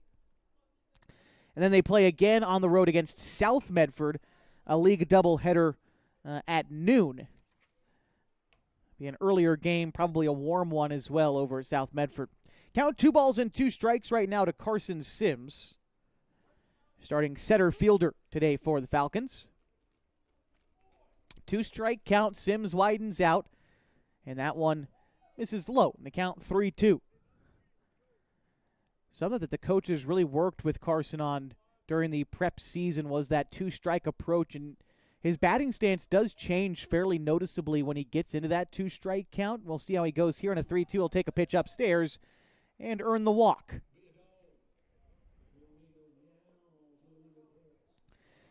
Douglas getting ready to bat now, Ryan Douglas.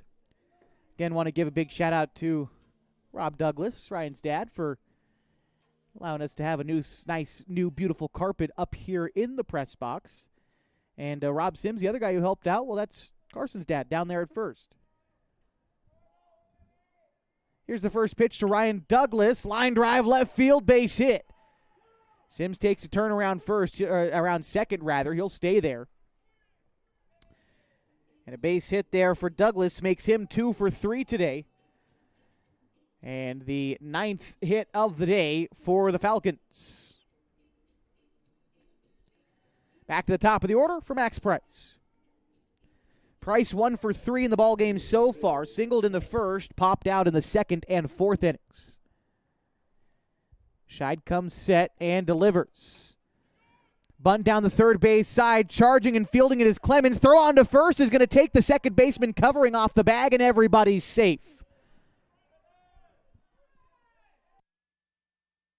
Infield bunt single for Max Price, and that will load him up. Sims to third. Douglas to second, and Price with his second hit of the day aboard at first. Here's Connor Shively with the bases loaded.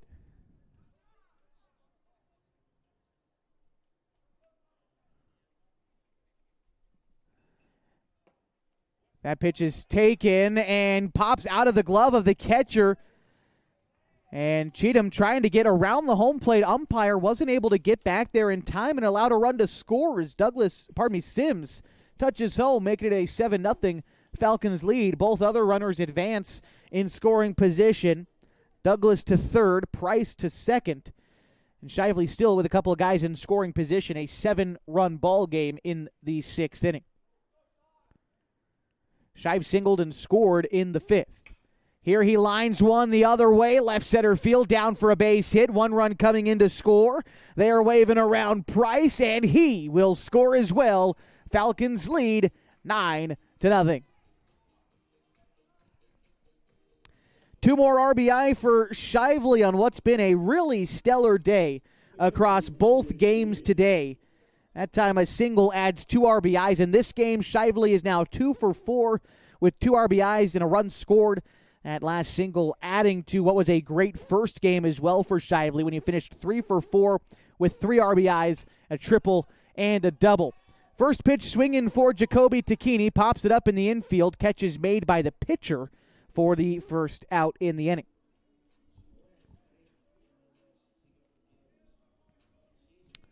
This will bring up Colin Tacchini. Colin today is 0 for 2. He did walk in the 5th inning. Was out trying to score on a base hit to end that inning. Otherwise, he is grounded out and struck out in his other 2 at-bats. Here's the first pitch to Tacchini. Swings and misses at that one. The count 0-1. After Colin in the order, it's P.J. Safford. Decent lead off of first for Shively. And the 0-1. Taken for a strike by Tacchini. Thought that one might have been below his knees. It was over the plate, no doubt. Tacchini shaking his head a little bit, but has to refocus. Behind in the count, 0-2. Scheid checks the runner at first before delivering. Tacchini will fight that one off. Foul, just got a piece of it off the handle of his bat and remains alive. 0-2, the count to Colin Tacchini.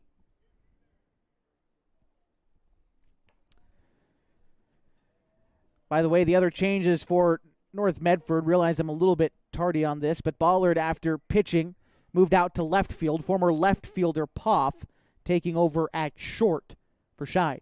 Here's the 0-2. Tacchini takes that pitch for a ball upstairs. Throw down to try and get Shively, but he is back safe. Count a ball and 2 strikes.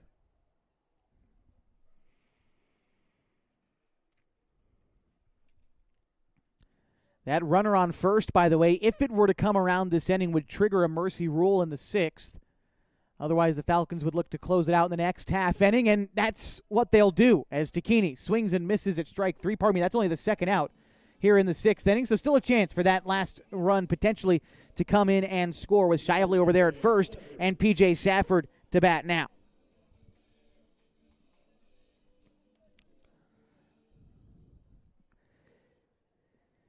Safford 0 for 3 in this ball game, but he did reach on an error. Throw over to first. Winds up along the fence in front of the North Medford dugout. Shively going to stay put at first, though. Like I said, Safford 0 for 3 reached on the error and scored in the third. Otherwise, he grounded out and struck out in the ball game. Set is Scheid. And the pitch on the move is Shively. The pitch home, called a strike. The throw down over the head of the second baseman, but for the North Medford Mavericks, Poff was there to back up the throw and needed to do that. Shively in down scoring position. A single could end the ball game, and the count to Safford 0-1. Here's the pitch. That one off the glove of Cheatham again, and now advancing to third is Shively, and the count even to P.J. Safford at the plate.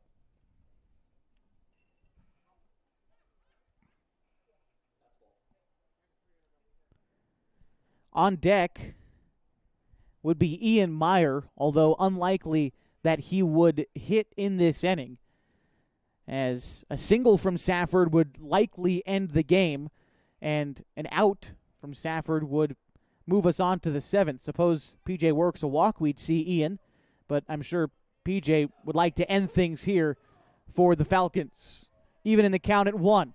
Here's the pitch. Safford lifts one in the air, right side. That one is going to get down in foul territory, and the count is 1-2. Good effort by the right fielder, Jonathan, trying to sell out to get the catch in foul territory, but just out of reach. Safford, who was already rounding first by the time the ball hit the grass, has to travel all the way back to the right-handed batter's box. A ball and 2 strikes the count to the Falcons' designated hitter turned pitcher in this ball game. Safford settles back in. Scheid gets the sign in from Cheatham and delivers. Rolls one to third. Charging is Clements. The throw on to first is not in time, and a walk-off winner for the Falcons in the 6th inning as they take care of business against the Medford Mavericks 10-0. We'll be back to recap it all for you coming up in just a couple of minutes here on 104.3 and 960 Sports and on mybasin.com.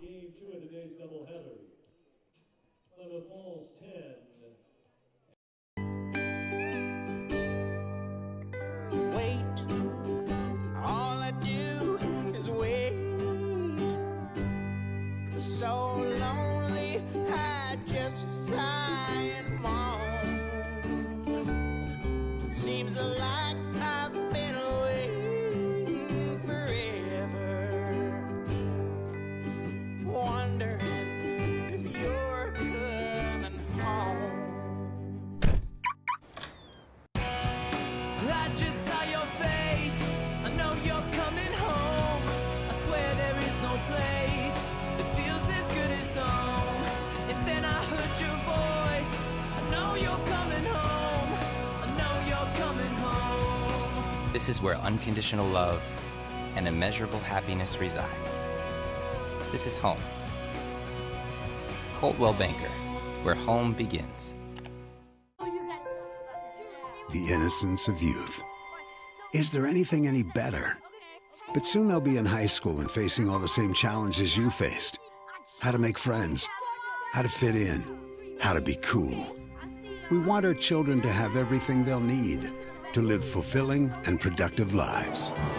Make sure the kids in your family are among the more than 120,000 participants here in Oregon who take part in high school sports or activities.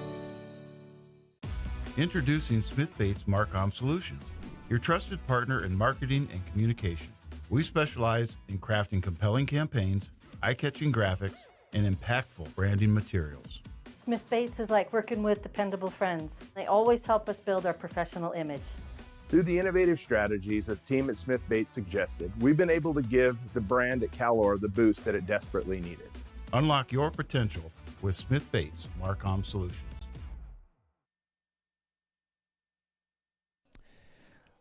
Final score here in game number 2 is 10-0 win for the Klamath Falls Falcons over the North Medford Mavericks. 10 runs on 12 hits for the Falcons, 1 error, and they left 4 runners on base. For the North Medford Mavericks, no runs, 5 hits.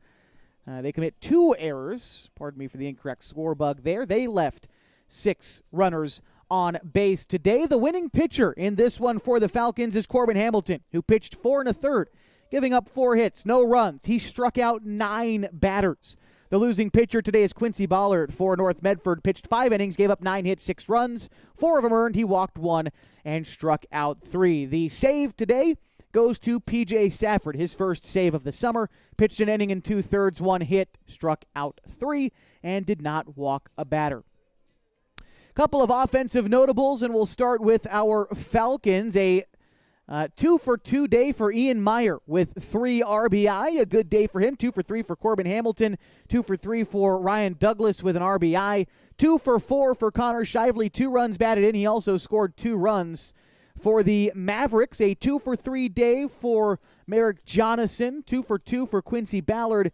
And with no runs coming in, Medford only held to 5 hits on the day. With this win, the Klamath Falls Falcons improve on the season to 2-1 overall and 2-0 in area play. They continue the season tomorrow on the road against the Roseburg Pepsi Bottle Caps for a single 9-inning affair from Roseburg at noon. We will be there for live free video coverage on mybasin.com and on the radio on 104.3 and 960 Sports. Same for when the Falcons return home on Saturday to play another single 9 against Roseburg right here at Kiger Stadium. A couple of games at home and a couple of wins for the Falcons. Not only this 10-0 win against the Mavericks in this one, but also a 15-1 victory over North Medford in the opener. The Falcons will look to continue to roll right on into tomorrow. I want to thank everybody who made today's broadcast possible. Start with both head coaches or managers. That would be Sean Teeters for the Klamath Falls Falcons and Kerry Curtis for the North Medford Mavericks. Also want to thank our official scorer, stadium announcer today, Mike Safford, for making sure I know what I'm talking about up here, or at least sound like it, as the Falcons pick up 2 wins at home. We'll be back with you tomorrow from Roseburg, but until then, my name is Josh Eldridge saying so long and good night from historic Kiger Stadium in Klamath Falls.